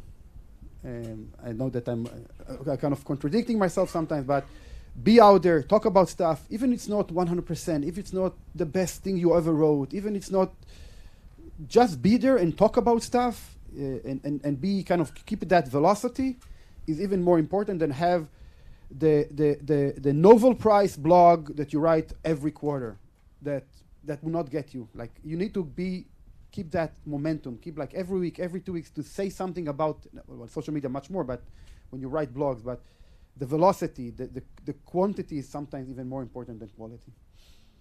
Oh, thank you all so much for joining me up here. Questions? Sorry, Questions? Do we have a few minutes for questions? Question up there. Yeah, go ahead. There are people out there. Oh. Hello. So I wanted to just know, I have a personal brand. My personal brand is pretty like it's pretty public. I mean, it's a public personal brand. I'm an influencer on Instagram, micro influencer, whatever. Anyways, the question is that how do you when you have a personal brand that's very it's a private matter. My page talks about infertility. When you have a private matter like that, how do you, and people know you as that, how do you translate that to like LinkedIn? How do you use that on LinkedIn? And how do you, like more in terms of the business, because you are a business person, but you also are, people know you in that way also. All right. So first of all, I do know who you are. I follow you. Just happens to be. So just for for context, the answer is LinkedIn may not be the right platform for you. That's one of the things we learn as social media. What's that? Oh, it was a question. I'm sorry. The question is as follows. The question from all the way above there, for those who can't see in the back. The question is, she's considered a micro-influencer on the topic of infertility. So it's obviously a very personal topic. And she asked the question, I'm sorry if I don't know your name, I apologize. Tamar. So Tamar asked a question, I should have said that instead of she. Tamar said, how do you get onto LinkedIn, or how do you transition to LinkedIn or something like other platform? I guess the question would be the same. In personal experience, from my own personal brand and my own journey, as well as for anyone in general, Find the platform that speaks to your audience. If your audience is on Instagram, stay there, or TikTok, or whatever it may be. If it's not relevant, transitioning to another platform will be difficult, and it will feel forced for yourself and for your audience. So that would be my advice. And I'll add that I think when we say thought leadership, we oftentimes think that we're only talking about LinkedIn, but it's not true. You could be a thought leader on Twitter, on Reddit, on Instagram, anywhere. Yeah.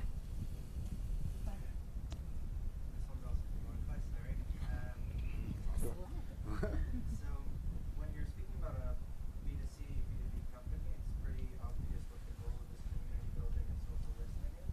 But for a kind of global company like Ericsson, where you're saying it's not B2B, it's not B2C, it's something above, what's the ultimate goal? Good question. So there are two parts to it. One of is thought leadership. We're thinking we have two components of our team.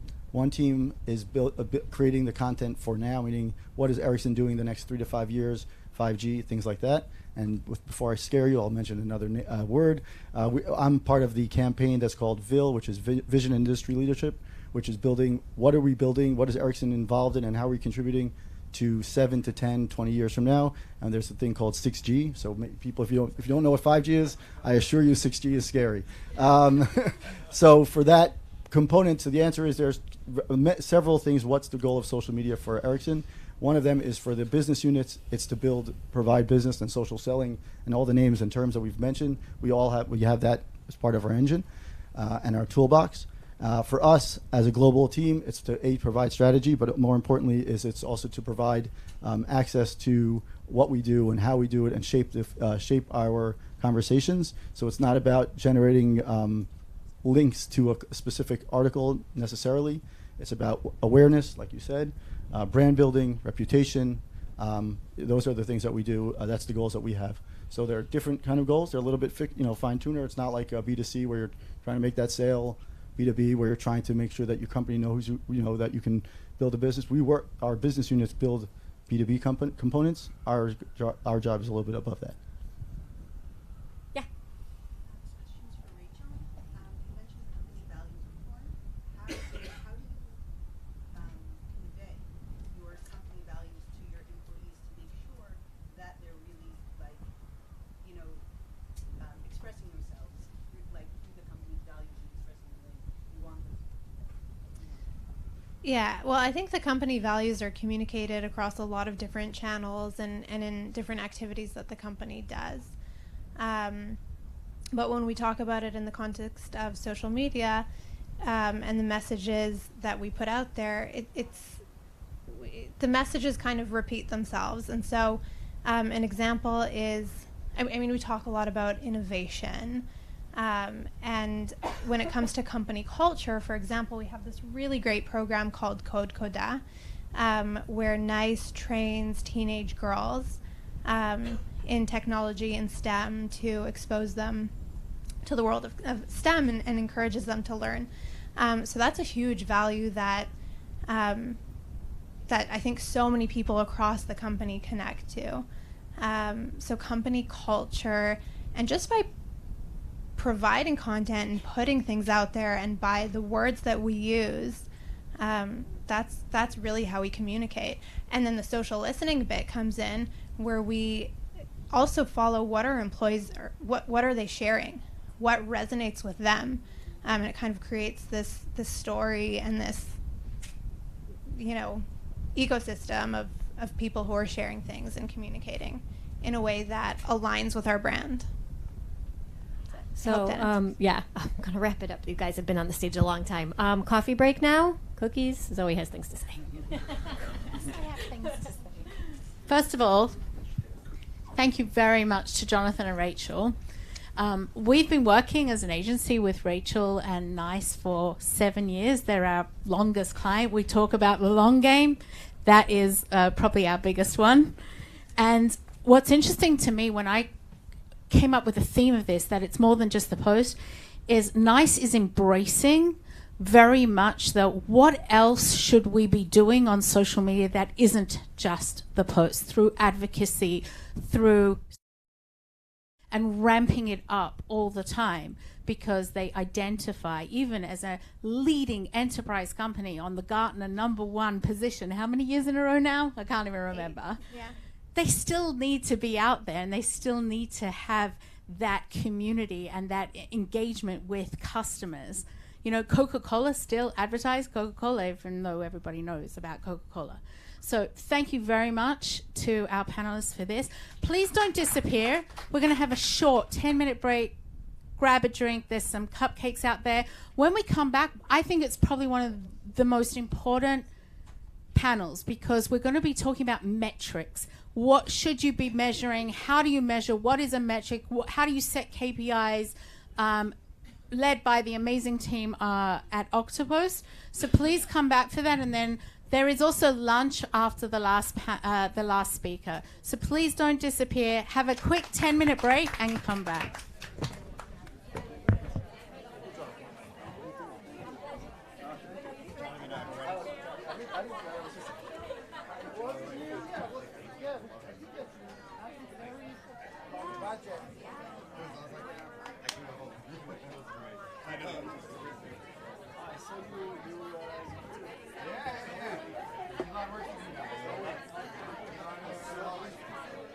This one?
It's we live streaming. Sorry, if you need it, you need it. Okay. It's just live streaming, and I need a second. So how do I get my screen back? I need to. Okay, 1 second. okay. When you finish, just I'll put it right back on. Yeah. I'll put it right back on. I just need to get something really quickly.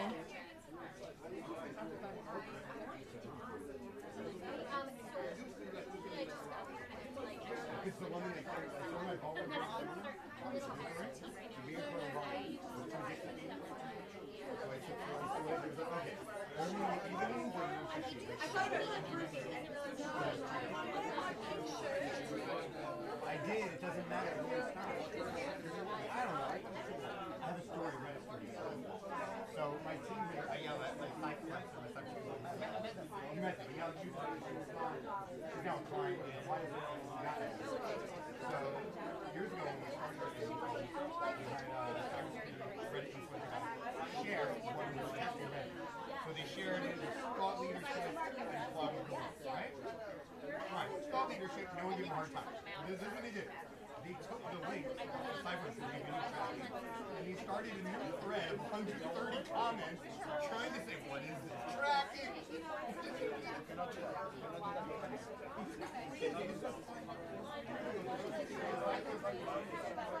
I know. Oh, yeah. This was 4 years ago. On my UTM, on my tracking.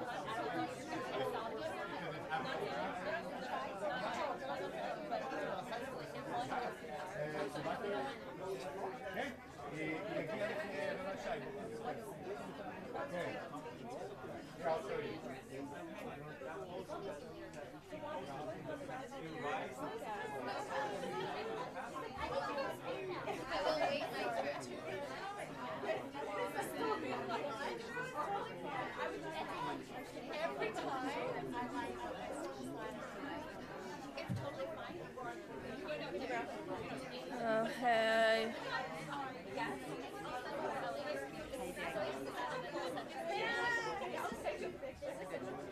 No. Other. Wait. Did it? What was it showing? What's it showing? Now, you unplugged it. It's showing Mifa and Shani now. Fuck. But it was working before, and then you took it off.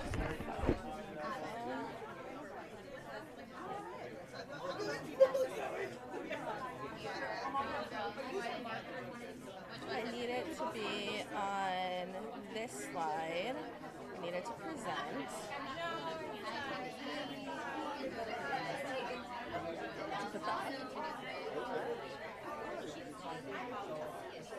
Why is it not Okay, showing? wait, I'll show you because you unplugged it. You have to do this.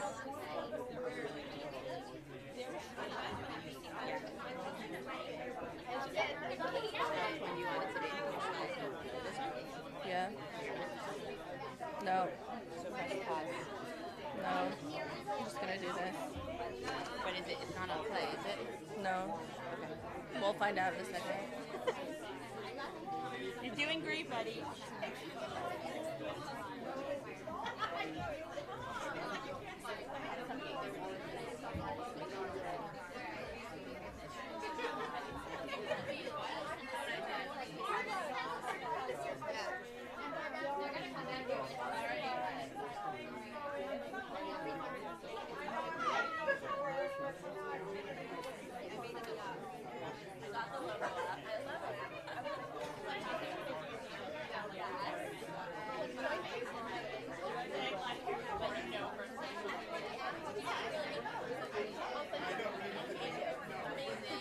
I tried and my camera's really bad and I was wait, I would actually take a better one.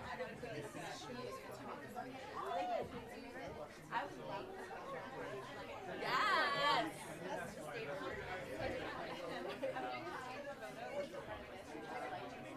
Yeah, Google for startups.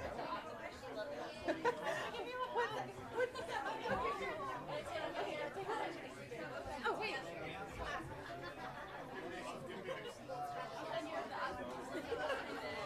I've just been dying for a picture at this podium.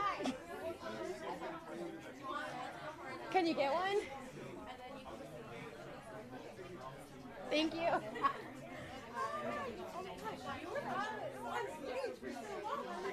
was like, Rachel. No, it's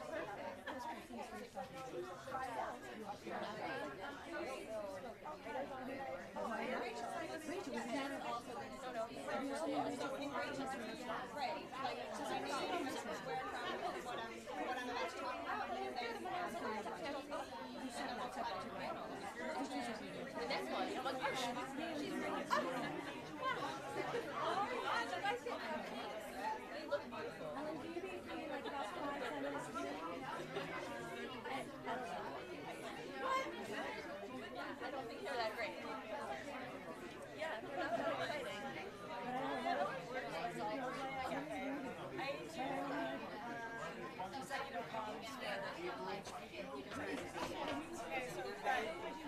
I do a lot of social media for them, so I'm not very big, but out of really corporations that are live, that are excited for online. So I was I don't know.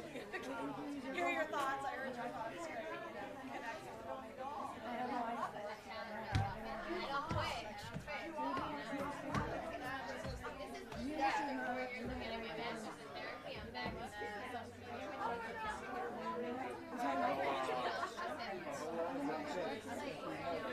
know. Indigo is here. Industrial organization.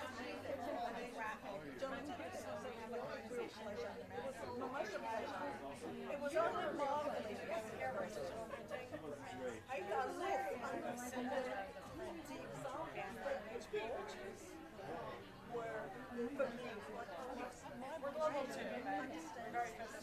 Oh,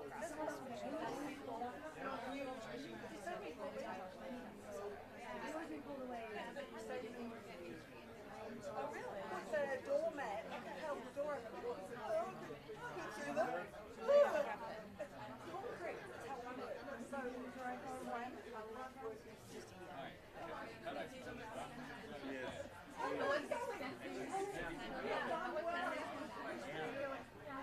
She looks so decent. She's not. Love it. How have you been? How long have you been working for us?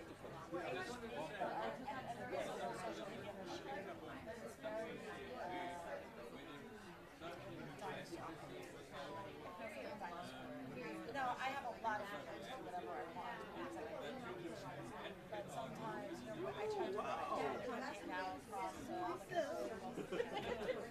and it did really well. It's okay. But digging deeper beyond just the executive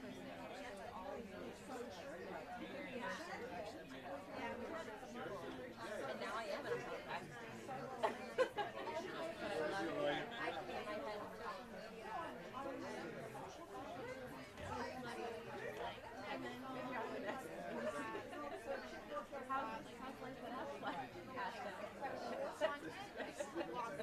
Like for me, it's been great. Doing some improv.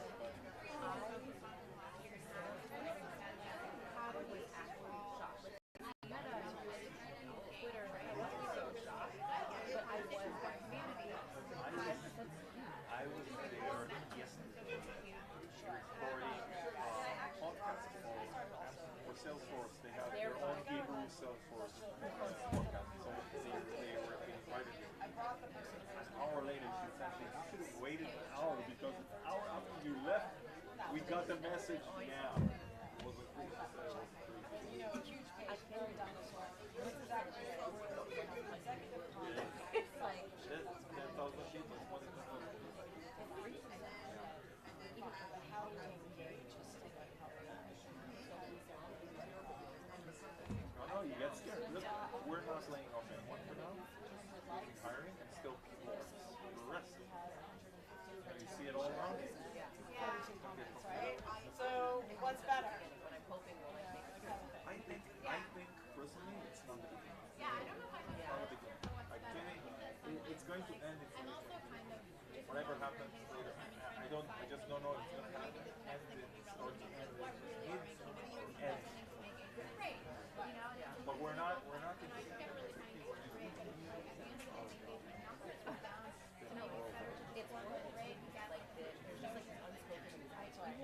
It's always a push. So it's not even like just into it. You're on the phone. I feel your presence and your team stress. And also social, right? At the end of the day, we're working on the end of the day, like, I'll tell you superior social media managers. Some of your social media is the most initiative, and other you just like, you don't really need that. And that's really scary. Customers are like writing in. I want to do a company. Dog, and it works. What do you want to do? Print something in here? Yeah. You know? But I just thought, It breaks my heart. Hate seeing people I love jobs for. because we don't have it. Because all of what last year was like, yeah, the difference between the beginning. I don't have a team that I strategize. Huge. Just make decisions. we were the ones who were like, oh my god, our employer we need to like be up on all these things and like Completely. So yeah, like, As long as you're doing it, okay?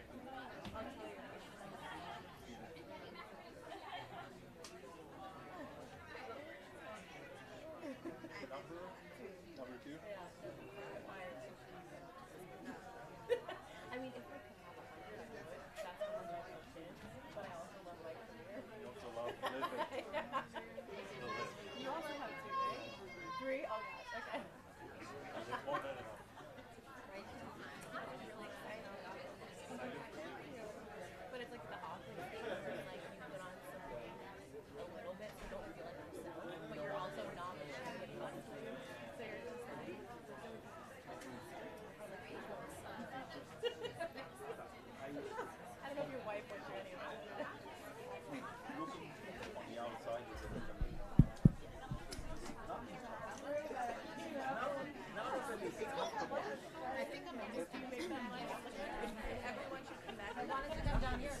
Can everyone please come back and take your seats? Everybody, please come back. We are starting in 1 minute.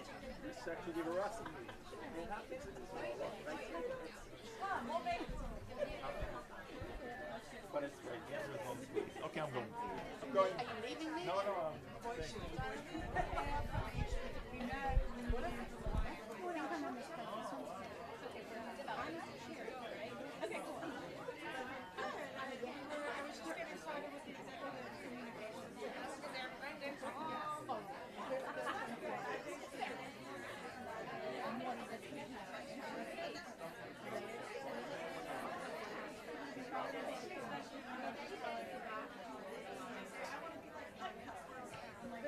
Can everybody please come in? We are starting in half a minute.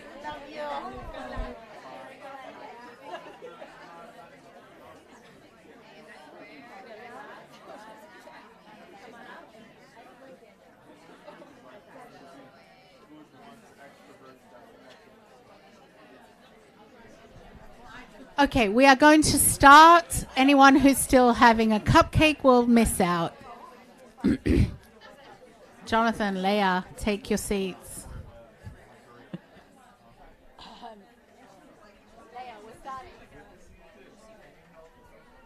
Okay. Before I have water. Right there. Before we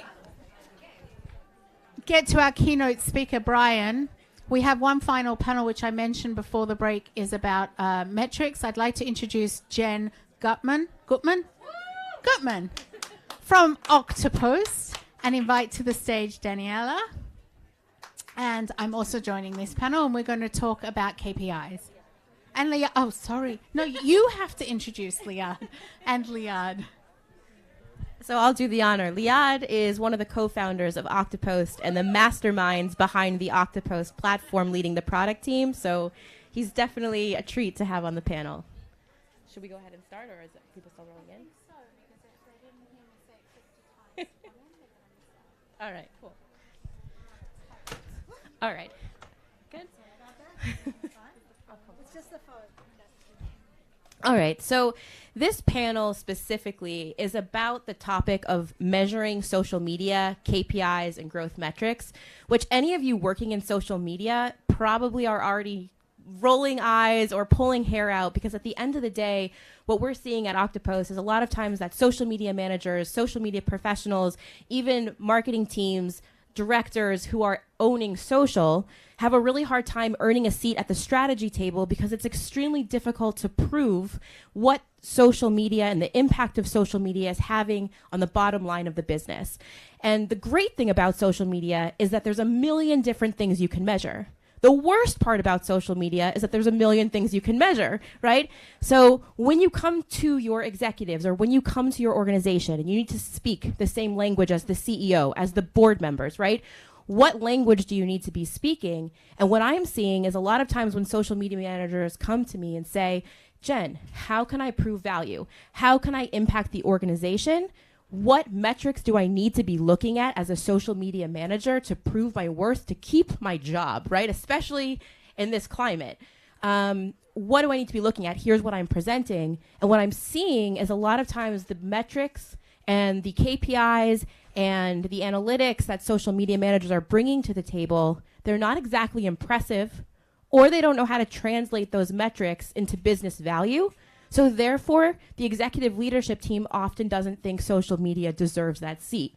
So this panel is here to prove that wrong and talk about how we can have that discussion, how we can have that conversation, and how we can bring meaningful numbers and metrics and insights to the table so that our executive team and our organizations truly understand the value and impact of social media.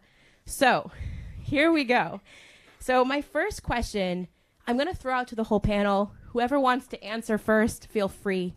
But I think we can all in this room come together and kind of cry on each other's shoulders, right? Growth is hard on social. How do you define successful growth?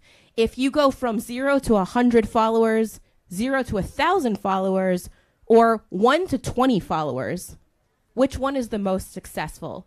So my first question is, how, when you're thinking about metrics, specifically for social media, where do you even start to put together what's the most valuable metrics you need to have on your dashboards, in your reports, and what are the metrics that are going to prove that value?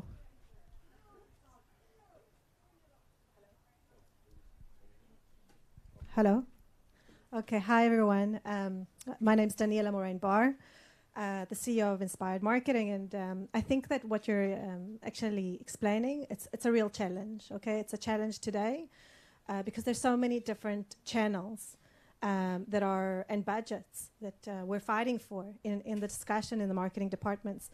And we see this discussion over and over again. And I always ask my clients, what is the business objective? And I think that when we go to management and we talk about social media, it has to be in the perspective of the business objective. We are not doing marketing for the sake of marketing. Okay, that's a really important point. When you talk in that perspective, it's a different ballgame. So first of all, what is the objective? And usually the expectations, if you set them in the beginning, it makes a big difference. When a CEO is saying, okay, get the social post out, I want to get a conversion, I want to get a lead, I need to get people into a demo, that's not going to go very well. Okay, a social post doesn't do that. It doesn't do it once off. It will never do that. But when the discussion is, I need to get my brand out there, I need a brand awareness, I need consistency, then it's a different discussion. And I think that what Zoe, you said, and it's a really important point, and I agree with you very much, is that this is actually a marathon. This is not a sprint.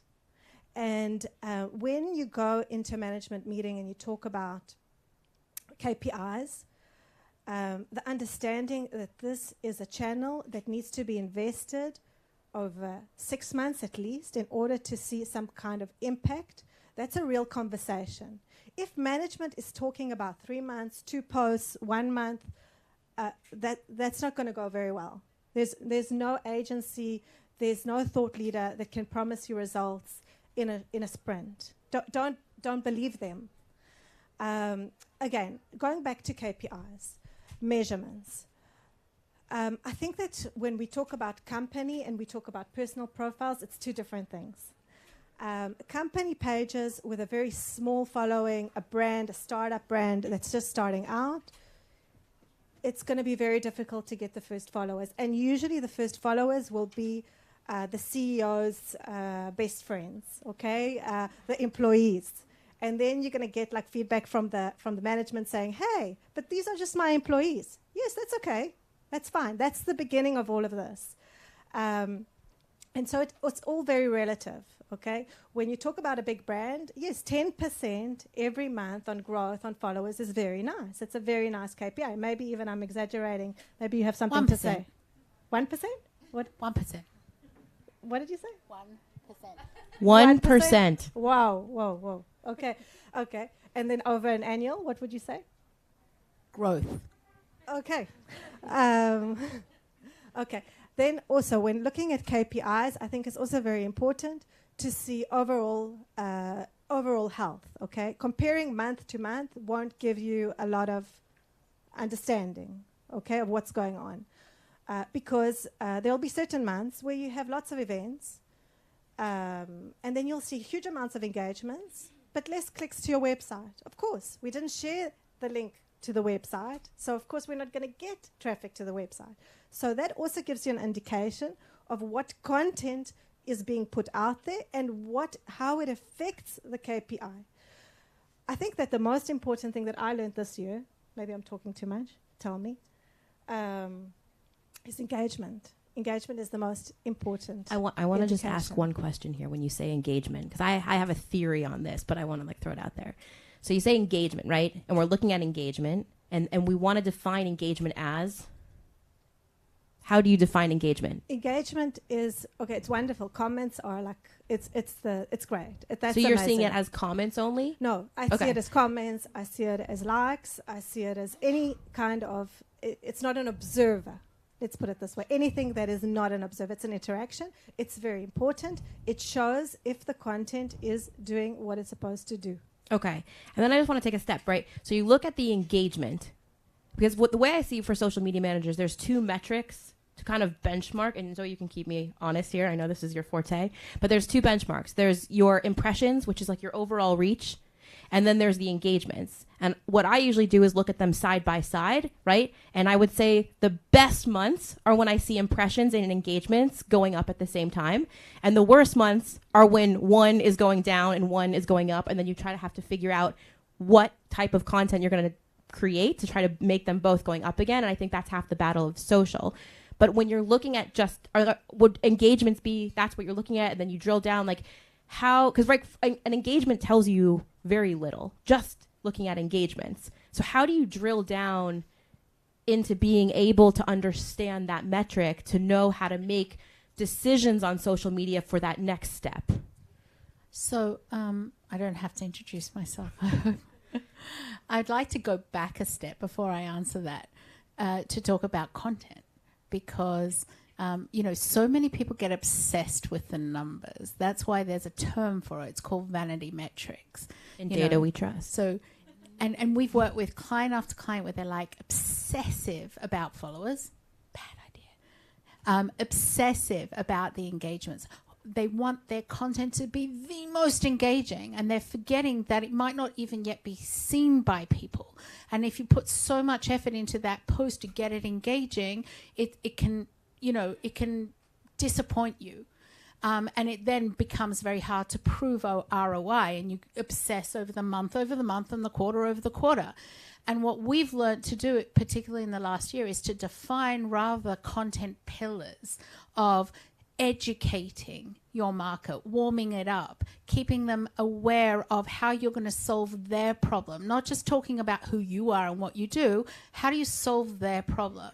The other one is validating what is the industry saying, what are the analysts saying, and how do you fit into that picture? There's why should companies choose you?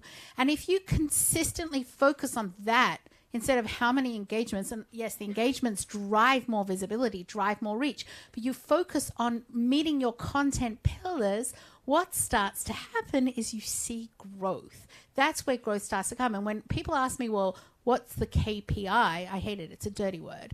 KPI for that. There is someone here, I won't mention any names, who sent me an email and said, so if we've got 2,000 followers now, once we start working with you, how soon will we get to 10,000 followers? And I'm like, well, actually, for me, the KPI is growth, and that's why I threw that word out there, because it's just about consistency. If you keep growing, you'll get more visibility. You keep growing, you get more engagements. You keep getting more engagements, you get more visibility. You get more visibility, more people are seeing and hearing about your brand. All you're looking for, the only KPI that is important, is that you are consistently getting growth and consistently out there educating, validating, it's telling people why they should choose you, what differentiates you in the market, or what awards have you won. Are you the Gartner #1 choice, blah, blah, blah. But there are, tools and things you need to use to help you understand those metrics, and I'll hand it back to you. Thank you. Yeah, I think it's spot on, and Liad, I want to bring you into the conversation because I think you're sitting at this panel from a different perspective, right? You're not an agency, but you yet work with thousands of customers of Octopus, really in the metrics and helping them understand, right, what value they bring.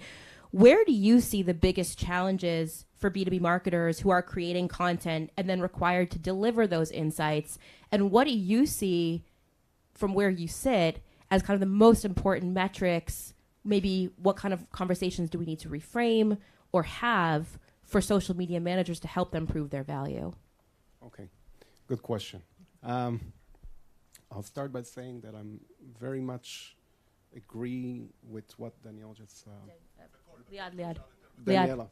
Okay, so very much agree with what Daniela mentioned in the beginning, where understanding the objectives is the key to understanding what it is that I'm looking to measure. Because when you're sitting down at the table and you're talking about, I'm doing this, this, and that, and I'm measuring it in, I don't know, in something that's not connected or not indicative of whether I'm succeeding or what it is that, so what it is that it brings to the business, then I'm losing trust. I'm losing my place on the table. So back to your question. I'm seeing the challenges in understanding social media as a communication channel. When I'm doing ads, it's very easy to understand why I'm doing ads. It's very easy. I'm doing ads to get leads. I'm doing ads to, I don't know, to get people to sign up to whatever. When I'm putting up a billboard, you know, big B2C company putting up a billboard, they understand why they're doing it. They're doing it to raise brand awareness, to do a promotion. But social media is a very versatile communication channel. You can do it for employer branding. You can do it for raising brand awareness. You can do it to talk about, I talk about employer branding, getting more CVs, talking about company culture, and you can do it to get leads. So it starts with the objective. It starts with the objective. And one of the difficult things about measuring in social media for B2B companies, if you're looking at companies, even like NICE, it's a big company, but how many potential buyers does NICE have? How many? Thousands? Maybe tens of thousands? It's a small community. It's a fraction of something, of a brand like Coca-Cola. Or even the smaller consumer brands. So think about a clothing store. An average clothing store in Israel has more potential audience than NICE. Okay? So the challenge in measurement is how is my messages resonating with my community? Who is it resonating with? And how much impact does it make for my business? And that is a very big challenge in also understanding how does that impact look like at the end of the day when I'm looking at my balance sheet, or not balance sheet, but P&L. So thinking about that, right, and I think we all can recognize B2B in some ways is a whole different monster than B2C, but today there's also some conversations around how B2Bs need to learn a lot more from B2C to become more personable and more authentic and more interesting on social. But when we look at social, I'm curious to understand, and I don't know if this comes up, but like I get asked all the time, like, hey, Jen, what are some benchmarks for my industry? What does success look like? How many likes should I be getting? How many comments? I work in finance, so how many posts a month should I post? What do we tell them?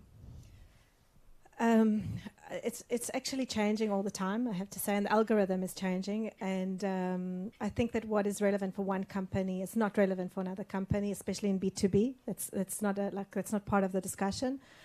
But benchmarks have to be looked at consistently. You have to look month by month, quarter by quarter, year by year, and it has to show consistent growth. But when you so benchmarks though, but you're saying within your own organization. Yes, with your company.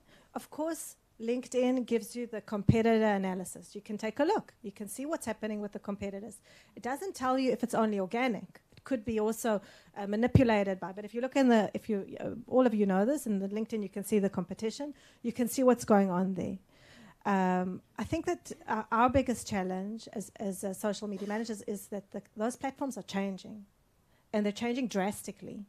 And what we think is the KPI of last year, I can't even bring it to the table because I think it's totally irrelevant. We were talking about engagement on LinkedIn, like 2% was like really good, but I have some clients that are like on, 30%, like crazy, right? We just changed the type of content. We created a microblog on LinkedIn. Like, who does that? It's a microblog. Every post is like, 500 words, like crazy stuff. And things change. So what I want to say is the social media and digital in general is an opportunity to test. And if you look at it as a testing ground for your messaging, for your positioning, for the differentiation, then you can learn a lot from what's happening in that sphere. So, tricky question for you though. Can you truly test social media? Can you really test it, right? Like, how? Like, you can't really A/B test. Say, I'm going to post on Monday at 9 a.m. and then I'm going to post next Monday at 9 a.m. And we do that. We actually test it. Do you think it's not accurate? only that? We can actually test it afterwards using paid advertising, and then we can really test it. So I saw you bring the mic up to your mouth. I don't want to talk about paid We actually advertising. have a client here. I won't mention names, but we went from posting twice a day, and I know it's not about the post. We went from posting twice a day down to once a day so that we could test the impact. Now, I said in the initial stage, they're going to see a drop, obviously. But over time, what I would hope to see is that giving that post a little bit more time, it would give it a bit more voice and a bit more reach. So yes, you can test on social media, and you should test on social media, particularly because what Daniela said is 100% right. It changes all the time. If I can, while I've got the mic, just go back to what Jen was asking, which is, can you benchmark? You can to a degree. There are tools out there like Brand24 that allow you to do some kind of benchmarking. And for Twitter, there's Twitternomy. And you can go and look at what your competitors are doing. You can have a look at trends. You can look at hashtag trends and things like that.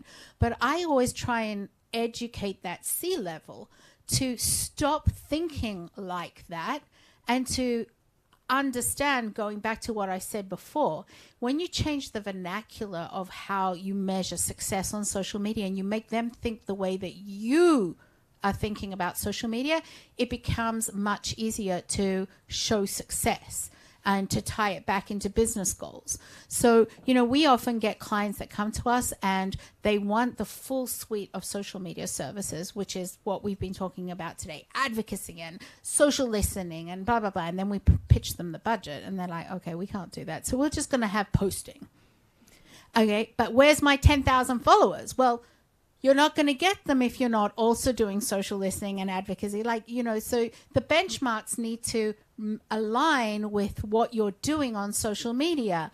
And that goes back to the C-suite. You have to educate them. Without educating about what's possible on social media, what you can do, then you're always going to struggle. And it's just going to become about those numbers, month over month, quarter over quarter, year over year, which is very easy to measure. There are tools that help you do that. It's actually pulling the right strategy out of it, the right insights, putting out better and better content involving your advocates, et cetera, and measuring the impact of that. That's when you're going to start to have really good social results. So you mentioned tools, and most of you in the room know I love tools, especially Octopost. But Liat, I'm throwing this one at you because so one of the biggest challenges I see when it comes to metrics and measuring is every single platform and tool defines metrics differently. And that might be the most frustrating thing at the end of the month or quarter when you're trying to report. So can you help us understand a little bit about maybe what tools can track, maybe the LinkedIn API, how we can, if we're looking, for example, in Octopost or whatever social tool we're using, how do we know, right? If I'm seeing inside of my tool that I have 5 clicks and I look on LinkedIn, there's like 20,000 clicks, let's just say, that's a big discrepancy, right? Who's right? Well, it's all in the fine print, okay? It's very important to understand the types of interactions that each network allows. When you're on your LinkedIn feed, right? You have the option to like, you have the option to share, you have the option to comment. But on the other side, when the organization measures it, they have the metrics panel for each post, and then you have the LinkedIn analytics. And when LinkedIn measures clicks, well, you might as well go to the help site and see what their measurement actually means, but you'll see that it means that anyone who clicks within the post, on the author name, on the follow, on anywhere inside that little box on your feed. And then, again, it's very important to understand what are you measuring and what does each metric mean. And in Octopus, it's a real challenge because, one, we want to provide that horizontal measurements across all networks. So you have an option to aggregate the same metrics across networks, but there are certain metrics that we can't aggregate. I can't aggregate post clicks on LinkedIn besides with just link clicks on another network because it would mean different things. So there are unique metrics for each network. So for example, on Twitter, you have Twitter expands, how many people expand the tweet, or how many people follow you right from that tweet panel, from that tweet feed. But there are metrics that are common throughout the social networks. For example, impressions. Impressions mean exactly the same thing everywhere. Can you define it? Impressions. So impressions, think about it. How many times was the tweet shown inside the feed? That's contrary to reach, which is not how many times, it's how many people saw it. So if you think about if you come from advertising world, it's very, very easy. One is how many times your ad was revealed and how many people saw it. You can have 10 people see the same ad for 100 times. So impressions will always be higher than reach. And then there are interactions. So we talked about engagements and how important that is. Now, you can engage in all of the social networks. You have different types of engagement, and you have similar types of engagement. A comment is a comment everywhere. A reaction, which today is kind of an all-encompassing name to like, love, and all of these, it's the same, right? The fact that Facebook has a little love icon and LinkedIn has something else, it doesn't mean anything, right? You have a reaction. A reaction is a reaction. You have shares. On Twitter, a share, you can have a retweet and a retweet with a comment. But that's essentially almost the same as a share, right? So you do have similarities. And when you're measuring, it's very, very important to understand exactly what it means. And then like make the relevant deductions from it. So basically, and if I'm just to kind of rephrase, right? Every social network is going to have a different definition of perhaps what an engagement is, or like a share versus a retweet. So when you're looking at your metrics from the very beginning, if you're building out your playbook, or if you're working with an agency, it's very clear that everybody's on the same page with defining the definitions of the metrics that you're using to measure your KPIs and to understand how social is performing. Now, does every initiative need to speak that same language, or are you looking, for example, Zoe, when you're working with clients, are you saying, okay, here's LinkedIn and you have metrics defined, here's Facebook and you have metrics defined, here's Instagram and you have metrics defined, or are you looking at it as a whole social strategy and you have like one golden maybe metric, like the Zoecial metric, right? Is there like some formula that you use collectively, or do you keep things separate? So we have these scary spreadsheets that track reach, engagements, engagement rate, which is very important because if is it? We think it is because the client. I agree. Engagement rate is. Wait. Do you the agree? percent of engagement per impression? I think it's a very good indicator. We're going to come back to this, but just yes or no. Would you say engagement rate is important or no? Yeah. Yeah. Okay. Yeah, we're in agreement, except for you. Et cetera, et cetera. It tracks all kinds of things, and it's a very scary thing. But we also, obviously that's just numbers.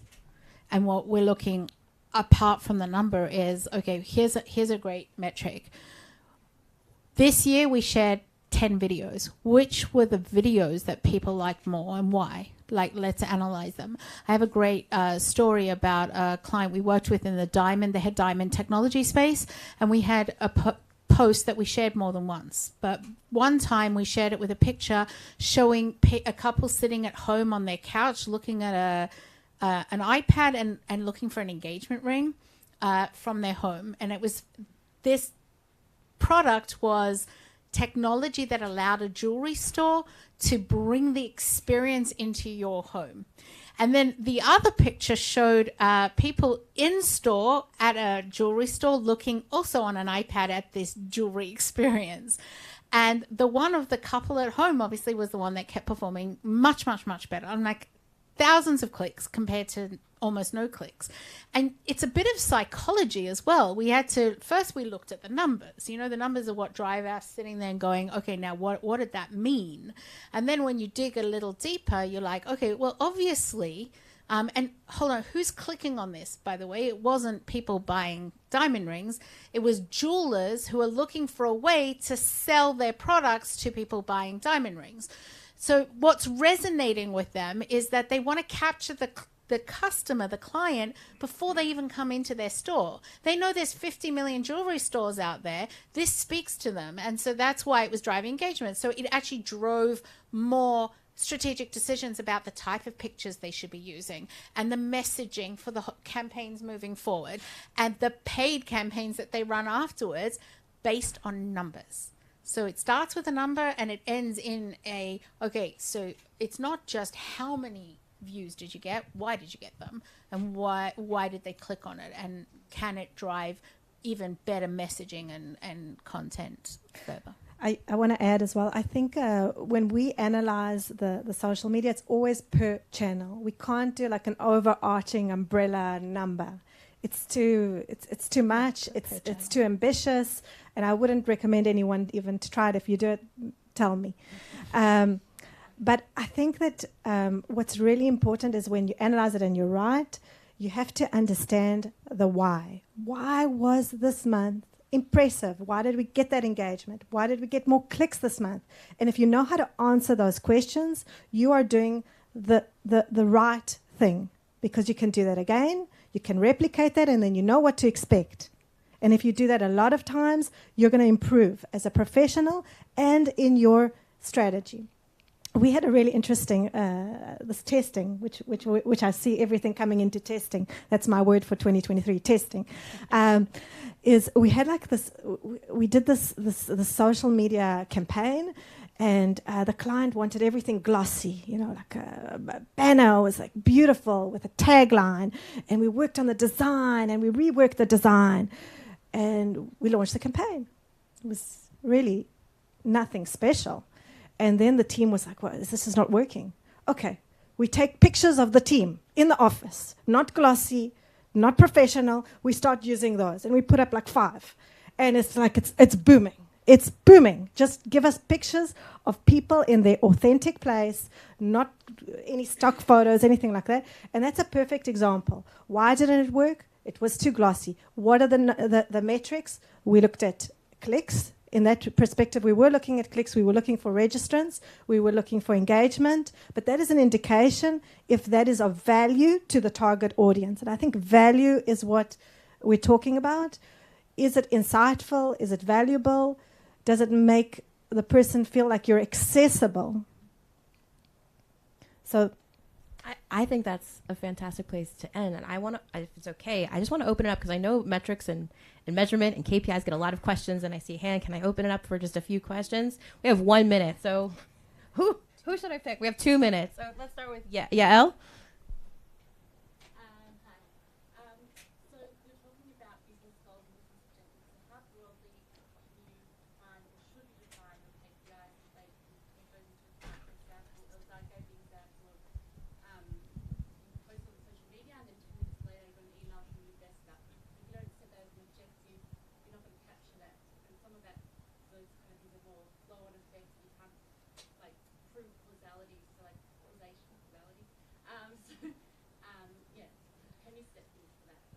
So I'm going to repeat your question because you didn't have a microphone. Is like how, again, tying it back to business goals. And you gave an example of, you post something and then an investor, it's never like that.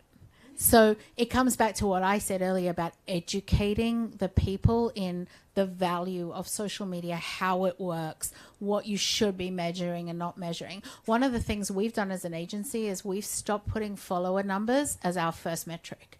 We put it further down because we don't think it's important. Not that it's not important. It is a vanity metric. People come to your page, you've got 10,000 followers, they think, okay, you're serious. They come to your page, you've got 300 followers, they think there's a problem. But we don't say it's the most important metric. So even through the way we report now, we try and push the values that we want them to have and educate them. And that's the key thing. They don't get it. A lot of C-suite executives don't get it, and it's a work in progress. If shall I get it? I actually have something to say about that. It's a very, very important question because it deals with attribution, and marketing attribution. It's always kind of the golden goose of marketing. How are you doing that? Is it first touch, last touch, multi-touch? With marketing attribution, is very important to understand that there are things that we can derive and things that we can't.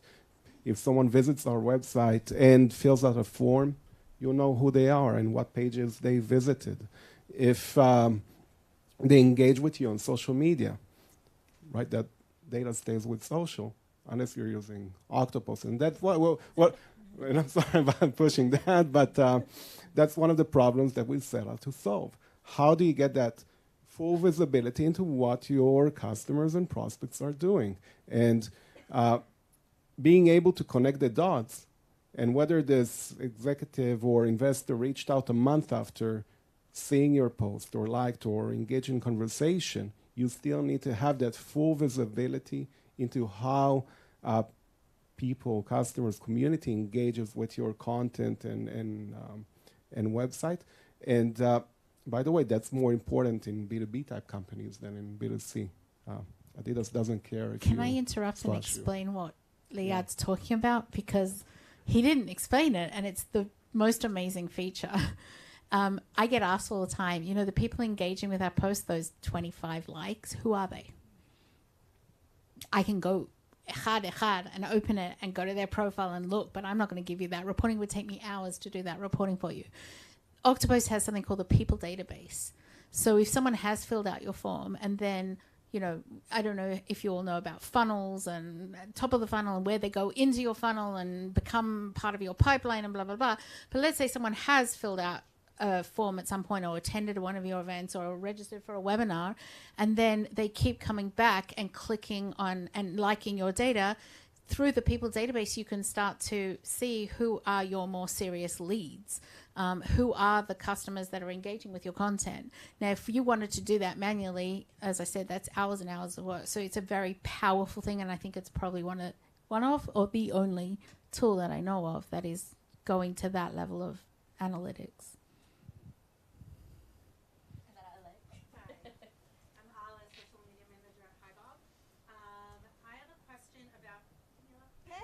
I have a question about conversions, especially when you're, as we all progress and we start to become more number-oriented.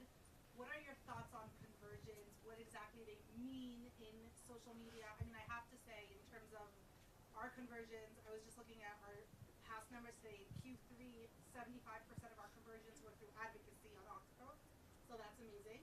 But what exactly are conversions in the sense of, like, you don't want to put in links, right? Because the algorithm doesn't like links, but you're being measured on conversions. So what are your takes on that?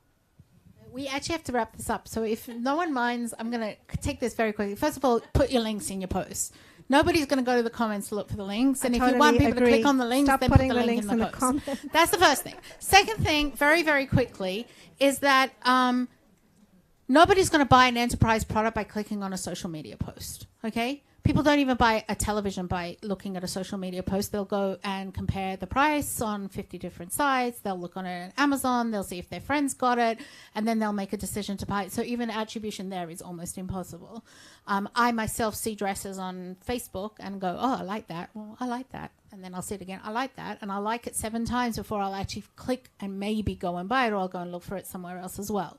So, you know, I think the most important thing is that you've got to be out there. You've got to share your links. And if one of them leads to someone clicking, converting, a conversion means they clicked and went through and filled out a form on your website, great. You have to have them there.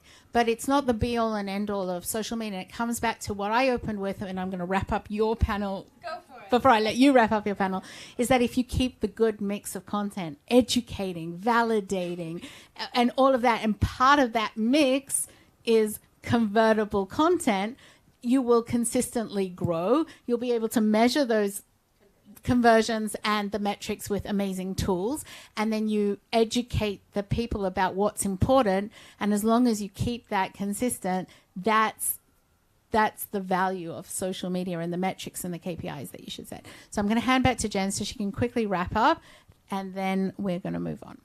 So thank you so much. I want to just, if anyone does have questions about social conversions, feel free to reach out to me or Liad. Like, we will definitely take it offline anytime. It's like my favorite topic. But what I also want to add just about what we were saying with like the conversions and the feed, it's something to think about. It's something that we've been saying since the morning. Social media is a marathon. It's not a sprint. And when you're sharing your content, when you're looking to measure your content, you have to think about it that way. But you also have to remember that people who are reading your corporate feed, people who are reading your advocates feed, they are most likely decision makers. So even though they're not going to see one post and buy one of our products right away, right? You're helping them make mini micro purchasing decisions in their mind.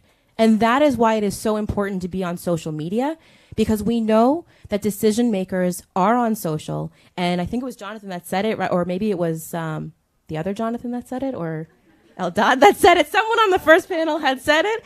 But like, right, they may not, when you're messaging them and you're asking them to buy from you, right, they may not buy immediately. But if they see you constantly in their feed talking about your pet, or talking about a promotion, or talking about something, right, going back to personal branding and thought leadership, you're in their head. And when it comes time to make a decision, you want to be in their head, because we know that that is what ultimately ends up helping that purchase go through. We can measure it with Octopus, and back to LA's question, right, with those conversions. That's how we understand it's working, and it's for the long haul. So to wrap up, measurement is important. In data we trust. And here you go. Thank you very much. So before I introduce Brian, just an interesting fact for you, by the way. I don't know if you picked up on the fact that Octopus can let you see whether someone has followed your Twitter page through the content. Like, they've seen your content and then they follow. Okay, now we use Octopus with about 5 of our clients. And in LinkedIn, I don't know if you know this, but if you go to the analytics updates and you go down to the content feed, you can scroll all the way over to the right. It also now shows you if anyone's followed your LinkedIn page from your content. How many people do you think follow a company page from content? 0. Thank you. Say it louder. 0. No one. In 5 clients, 1 year, across the board, none.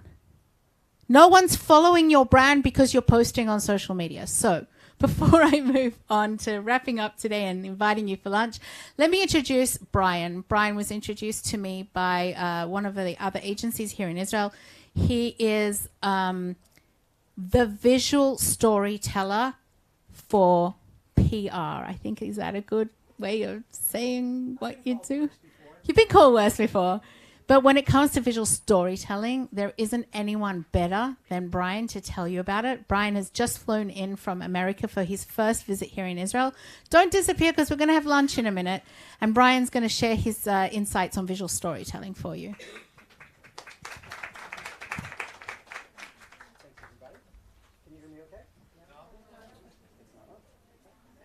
How about now? All right. Yep, we're good. Thanks, everybody, for the warm welcome, as Zoe said, and many thanks to you for sharing the stage on my first ever trip to Israel. Come on, there we go. That'll wake us up right before lunch. And I understand, look, I have to be the gatekeeper between you and lunch, and I don't want to get in the way of that. So I better be interesting and do something pretty cool. So let's do a little bit of a social experiment, shall we? Everybody feeling limber? It's not going to be weird. It's not that kind of, so yeah. We keep a clean show. So for everybody who's heard this before, don't ruin this. But I haven't seen most of you, and I've literally never been over here before. So I'm pretty sure most of you have not heard what I'm about to say. I want to talk a minute about limiting beliefs. I believe that without getting into the embroiled argument of the first panel where we're talking all about thought leadership and all of that, I certainly have a lot of things to say, but I think that something that all of you in the first panel, and probably most of the room, would agree with is people have limiting beliefs that they think that they aren't interesting, they think that they can't do it, they think that it's hard to stand on stage, but we're just humans, it's fine. A lot of it is just us looking in the mirror. We like to hold ourselves back. So if you could participate in my little experiment, if you could please raise your hand as high as you can. Okay, I'm watching you. All right. Right, there's more. So now raise it higher. So why is it that aside from a few people that, I don't know Google's liability insurance, I'm not going to fall down on stage, but why is it that most of us sat down and then still had a couple inches to go, and a few brave souls stood up in your chairs? Good job, both of you. So why isn't that? Because we ourselves hold ourselves back. I assure you, all of us are creative beings, or we wouldn't be here in the first place, and we all have things to say, and we all have things to share. Are we going to be a thought leadership person? Are we just going to be an enthusiast?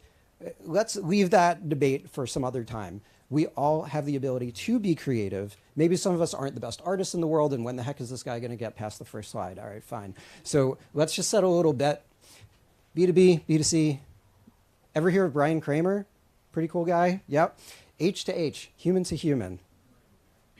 Okay? So at the end of the day, there is a person at a B2B brand or a B2C brand or whatever to whatever brand, and they want to be educated. They want to be entertained. They want to know that you care about them. You ever hear of Zig Ziglar? Somebody that was pretty famous several decades ago? Nobody cares about what you know until they know that you care about them. It sounds like a tongue twister, but read it back. Okay? So let's get to the crux of the matter. What are we talking about today with visual storytelling? So lots of people know me from the internet because of infographics. We're probably the third place on earth that pioneered these as a method for getting press, links, SEO, and this horrible word called virality. Ugh, please. Influence is a much better word, but we've ruined that, and we had the Fire Festival a few years ago. So we'll come up with a better word in a minute, don't worry. So getting to know people behind the brand, I know we've covered that quite a bit before.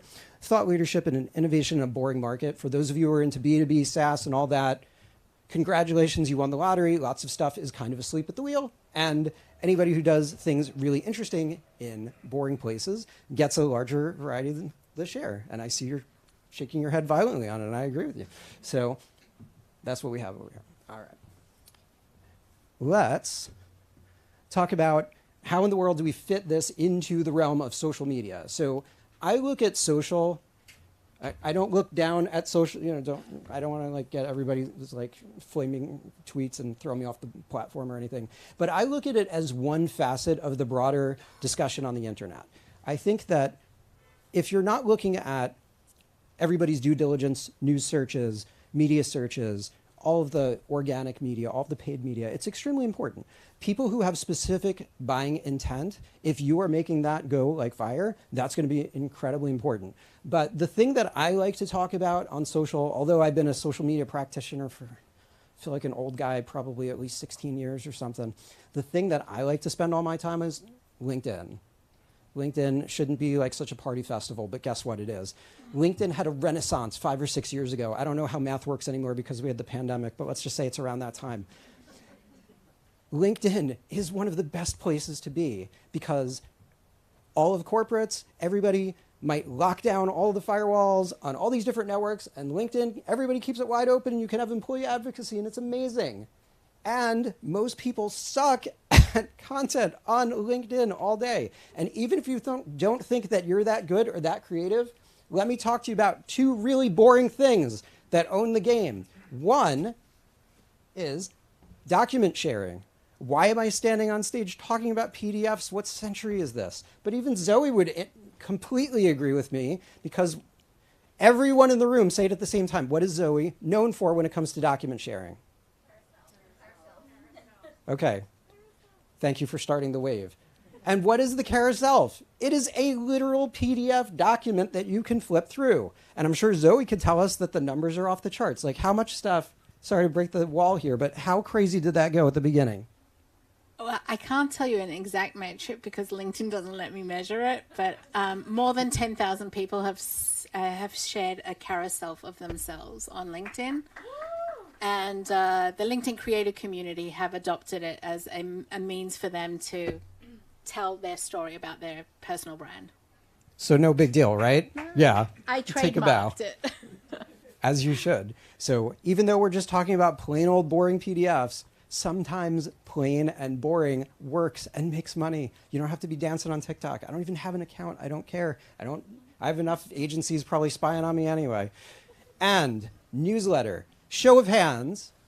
Who here has creator mode? Everybody has LinkedIn, right? I don't have to say those questions anymore, for the love of God. All right. How many of you have creator mode on your LinkedIn? Please, everybody. Close. Okay, so like right now, like just get out your phone and activate creator mode. We've got like 5,000 social media people here that can tell you how to do it. The reason that you want to activate that is because of 3 things that it gives you the unlock for. Aside from you can show your hashtags, what you talk about, hooray. Somebody else will argue about the other things. But the 3 things that you have access to. 1, LinkedIn Live. That right there is my live stream right now. Hi, rest of the world. Hi, LinkedIn that's watching. Greetings. You know, very cool. And we even figured out how to basically make it work sitting on a chair. Yep. So LinkedIn Live. You don't like to be live? You're afraid of video? Great. We'll get to that in a minute. We'll come back to that. And I don't even do like a copay or however healthcare works in this country. Anyway, so second thing is social audio. You're all bored of that already with Clubhouse? Okay, I can agree with that. But see that last one? Newsletters? Do people read newsletters? Do people have open rates on newsletters? One of the things that is a big problem with newsletters is that it might not get through spam filters and all that. Do you think spam filters are going to block LinkedIn? You get an email, you get a system message, and people read this stuff and they share it. And it's just a boring newsletter. It is a game changer. And for those of you who didn't think that you could be thought leaders or creative people, could you write a newsletter? Okay, enough said. And this is me going like that. So I promised you that I'd get you over your fear of the cameras and video and all that stuff. So I actually grew up as an introvert, but I got really bored of that, so I just do this now. And I'm originally from New York. I don't really have a filter, and a lot of times it's just a natural conversation, like we're all just here having a conversation instead of me being on a stage. It's kind of fun. But if that's weird to you, or you're not a video person or whatever, everybody's got a phone here, right? If you're afraid of the little dot, do a video every day. When I wanted to get really good at stuff, remember when we all used to use Facebook? I did Facebook Lives like every business day for a year. So I can talk to anybody about anything. Just ask me later. I'm sure I'll talk your ear off. Captions, accessibility, all good, but I want to keep on moving. So infographics. Everybody wants to talk all about stats, and we can talk about how people have the attention span of a goldfish, but I don't know if that's more offensive to the goldfish or to humans, but I assure you, we have longer attention spans of that, because how is it that people are binge watching the latest Jack Ryan in a weekend or whatever, but we don't have 8 seconds? Yeah, we do. We just have a good crap filter. The problem is that a lot of people try to get you rationally bought in before you've built the bridge, before you've built the trust, before you've bothered to show that you care, before you've bothered to layer in the emotion. People are emotional people. Don't believe me? Think about like your last 24 hours. I'm sure you'll come to, yeah. Emotional over rational. I'm not saying to be irrational. I'm just saying maybe lean into that. But this is why infographics, information graphics, work quite well, because it goes straight to the limbic system. You're stopping people before they're having a rational argument with themselves, because people have strongly held opinions that they don't even know how it got there in the first place. You ever hear the phrase that breakfast is the most important meal of the day? Yeah, like everybody's heard that. Do you know where it comes from? Not your parents or your grandparents or fancy doctors with lab coats. It is a marketing campaign in the 1930s, almost 100 years ago. And people talk like breakfast is the most important meal of the day. Whenever you eat is the most important. Well, we can argue philosophy or whatever. But they basically invented a category to sell you stuff. It's absurd. If you ever want a horrible read or a whole weird path, go look at the history of breakfast cereal. I assure you, it is terrifying. Storytelling to back it up. People love a good story. The human mind is very frail and can't hold a lot of stuff together. So if I give you a boring timeline of a 100-year history of some company, you're going to forget it in a second. But if I give you a story with all the elements and the characters of a beginning, a middle, and an end, and the denouement, and all these little things, some people call it the hero's journey. We can talk about story brand and all that, but we don't have all day. Point of the matter is, storytelling makes your brain go round and allows you to get to that point of making a decision. And a lot of people do it wrong the other way. Here's a few things that kind of got us on the map. Everybody likes Venn diagrams, right? Like it's a circle and another circle with a little overlap in the middle. So here's the thing. If you want to have a successful company or rock your career inside, outside a company, whatever, there's two incredible circles to do. One is to have an awesome list of fancy logos that everybody knows and respects. We've got plenty of those. The other thing is to do awesome work, regardless of how well the company is known. And once in a while, you get to do something that is that little thin slice that I like to say is legendary. This is one of them, which is why it's the first slide up here. Anybody like basketball? Everybody knows who this guy is? Good. Who is it? Who is he? Plays on the Sixers. Very good. Anybody who's here who saw that #1 Netflix thing, The Hustle, he was also a major character of it. So we knew him before he was a well-paid player. And instead of talking about likes and arguing about who's a thought leader and all that, we told a visual story. Everybody ever heard of Moneyball? Like it's sabermetrics, which is like sports nerds and analytics nerds, and they get together in a room at MIT in February. Please, like if you have all these geniuses, why do you do a conference in Boston in February? Anyway, but I digress. So these guys basically said the way you guys run sports is wrong. If you go by the stats, pound for pound, dollar for dollar, you can re-engineer your teams through data analytics. It was crazy. So it started with baseball, it changed the game, and it slowly got into basketball because basketball is a lot more one-on-one and personas and all that stuff. And we said, hey, basketball, you're doing it wrong. Case in point, go look at this guy. And they did, and it got all over the media. And right before the trade deadline, the guy gets a $64 million contract, and he gets a $180 million follow-up. That's a pretty good day. When they came to me and told me this, I'm like, I have no idea I don't know. How do you guarantee that? But in addition to that, if you're getting all these different links in media and talking to you from an organic perspective, you can overtake search results. It's pretty straightforward, right? SEOs in the room? You agree? Good? This was a pretty cool one. This company actually got acquired by GoDaddy. Now, if you say, this place does stuff about like Amazon third-party seller stuff. For those of you who do Amazon third-party seller stuff, I'm sure that that's really super interesting, and everybody walks away from you at the parties because, like, who cares already? But a more interesting thing above that point is how Amazon makes money. Then everybody's like, ooh, wow, how do we do that? Do you know they make like $3 billion a year on unused gift cards? Man, I tell you, it's absurd. But these guys were covered so much, we were a contributing factor for that growth. But we stole that idea from something we did a few years before that. Ever hear of WordStream? They're out in the Boston area. Power tools for paid stuff. They got acquired by Gannett for like $250 million. And we did a lot of their iconic campaigns because, again, people are interested in the emotional thing. If you stopped 100 people downtown in Tel Aviv and you said, how does Google make, well, I mean, like, we're literally at Google, so maybe not this building, right? But like, if you went a few blocks away and you asked random people how they make money, not everybody knows, but everybody's interested. And that's the game. So I don't know how much more time we've got, but I like to leave 5 minutes. Ooh, so we got like 5 questions in there. Just repeat the questions. Yeah, and of course I will repeat the questions.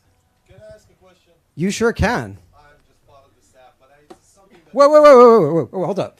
You're just as important as everybody else. Jobless, thank you. Jobless? No, I'm saying, like, you never have to use the word just.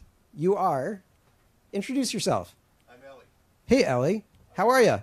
I'm doing the live stream, so it's live streaming now. Oh, sweet. Good. Thank I you. just wanted to ask, you talked about Moneyball, about the sports taking it to stats and then making money. Yes, sir. But there's a problem. You see, the algorithms are the ones who actually tells you if you will be allowed to do it or not. And it's so artificial that it almost takes out all the juice that you just told us. interesting question. So I'm going to paraphrase, rephrase, and answer. So Ellie basically said, after I stopped him with his just negative reframing and saved him some copays on insurance, or yeah, again, wrong country. So here's the thing. He's saying, hey, fancy guy who's talking about emotion and storytelling, if you're talking about Moneyball and data science doesn't allow you and puts you in a box. True. I didn't say ignore the data. I'm wrapping it around with emotion, creativity, and storytelling. So what I'm saying is, hey, sport, hey, data science, the way that you are looking at it is a little bit wrong. So I like to go several layers above abstraction, because I have a philosophy that most people are so obsessed with their ebooks and their white papers and top 10 lists and 10 reasons why we're better than this guy that they lose sight of the forest through the trees. That is very problematic, because they don't understand the actual market that they are reaching. It desperately wants something new instead of another also ran. And you know what's even worse than that? Sometimes there's an even larger market than the market. Like, I like going to the chiropractor. How many of you think that chiropractors are BS? I don't even want to hear it. But a lot of humanity thinks that it's stupid. So if you convince the humanity that thinks it's stupid to try it, you have a giant market that nobody's even addressed. It's beyond the total addressable market. I'll come up with some acronym and coin the phrase later. Do you understand the question? Have I answered? I'm just looking for the where's the part of the social media not allowing you, or the LinkedIn not allowing you, and you won't even know it, like shadow ban. Okay. Well, I wasn't going to give a lecture about LinkedIn algorithms, but here's the thing. Here, as a general rule, if you want to hack the algorithm and you're not a computer scientist, you don't even know what the heck you're talking about. It's not some dude who they keep in a cage named algorithm. You want to hack LinkedIn, hack people. Get followed by the people on LinkedIn and have direct conversations. Don't guess. Zoe and I laugh about all these people that think that they know stuff on social, and we know, and we're not going to name names. That's as far as I'm going in that part of the conversation. I'm not worried about shadow banning and all that, because social for me is one element of a larger portrayal. I want to give time and attention for others. Happy to go long form with it later. Yes? Hi. So I asked this question before, but you were like, get personal, get emotional, whatever. But, I feel like this question would be good for you. All right. What do you think about getting, how would you, if your platform in general is very emotional, or, has an emotional element of it, would you just stay to one platform? Would you spread out? Do you think that there's a place on LinkedIn to be personal, to be emotional? So in the soulless corporate world of suits of LinkedIn, do we have a place for the emotional? Emotional doesn't mean that you're having an emotional breakdown. It means that you're a human. So I would tell you that there is more than enough room, especially on LinkedIn, over other platforms, because most people are terrible at LinkedIn. I would say there's probably no more than several hundred people on the planet of the 850 million LinkedIn people out there. Who knows what their numbers are real or not. There's barely anybody. So the consumption contribution model is unlike most other places. The fact that they're so late to the game with creators is amazing. Do you guys know that LinkedIn has a creator team, a global remote team of tons of people that is their job to be like handlers of crazy people like me that have direct access and talk to them about stuff and change the product and talk about things that I'm NDA'd about? They're watching all of us. And I don't mean that in a creepy way. I'm saying it in a good way. They're watching us because we are leading the game of creators, because they don't know how to do creator stuff. So they're like, maybe we shouldn't ignore the people who are good at that. And then they court people like sports celebrities. And did you know Mr. Beast posts to LinkedIn constantly? Like, there's all sorts of like crazy people you'd never think of in a million years. Yeah, even Mr. Beast. He's on there like crazy. Look him up. And he's running the game when it comes to both TikTok and YouTube, so why not do LinkedIn, right? Have I answered your question? Ryan Reynolds. And we're out of time. Yes? Fair enough. Thank you so much. The example, Brian, that I love is Ryan Reynolds. Has anybody ever watched his videos or watched him on LinkedIn? He's amazing, by the way, on LinkedIn. He owns Aviation Gin. Go to Aviation Gin and have a look at their company profile. They'll post every Ryan Reynolds video on Aviation Gin, about Aviation Gin, and have a look at the numbers. Have a look at how many likes, have a look at how many views, have a look at how many people are commenting. same video from Ryan Reynolds' profile, go and have a look what happens. And it's an amazing example of involving these creators and a company page opposed to a personal brand page. Anyway, Brian, thank you very much for joining us, Mr. Visual. 2 words just to wrap up. Personal. Remember what I said before. It's not about sharing those very intricate details. It's actually personality as well. Personality. If we can all tap into the people and the community and the customers and our employees and make that a focus for the next few years, more than the post, that's where I think the power of social media is. And if you've taken anything away today from the sessions that we've put on, let that be your biggest takeaway. When you go back and you're starting to plan your strategy for 2023, start to think outside the post. What else should we be doing? How else do we get people to see and engage with our content? It's not going to come from that company profile post that you put up. And learn from what's working for other people. Go and look and see how, how there's some amazing, I hate using the word influencers, but there are some amazing people who've done it already on LinkedIn, very technical people. I've got a whole list of them. I've got a Trello card dedicated to people I think you should follow on LinkedIn. Look at the senior data guy at Airbnb. His name has escaped me. See, I'm getting old, people. He is a great example of how to build a professional brand related to the technology and the work that he does for a major brand where he doesn't care about the brand. He cares about the specific things that he's doing and the audience that he's building. He is bringing 10 times more value to the company Airbnb than the actual CEO of Airbnb brings to the company. I even commented on one of his posts recently because he put out a post about Airbnb, and it's very rare for him to do that. And he tagged and mentioned the CEO.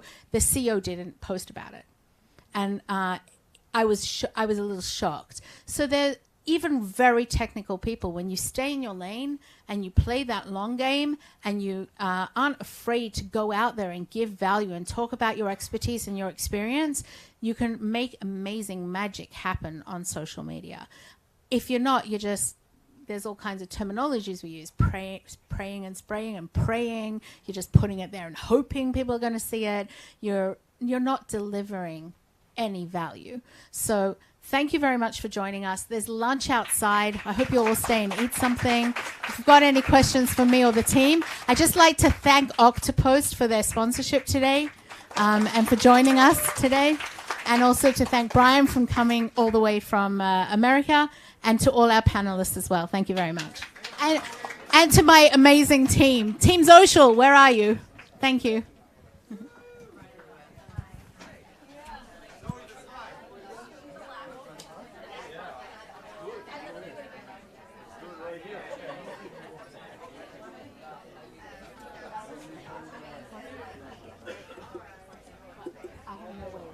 No way of knowing.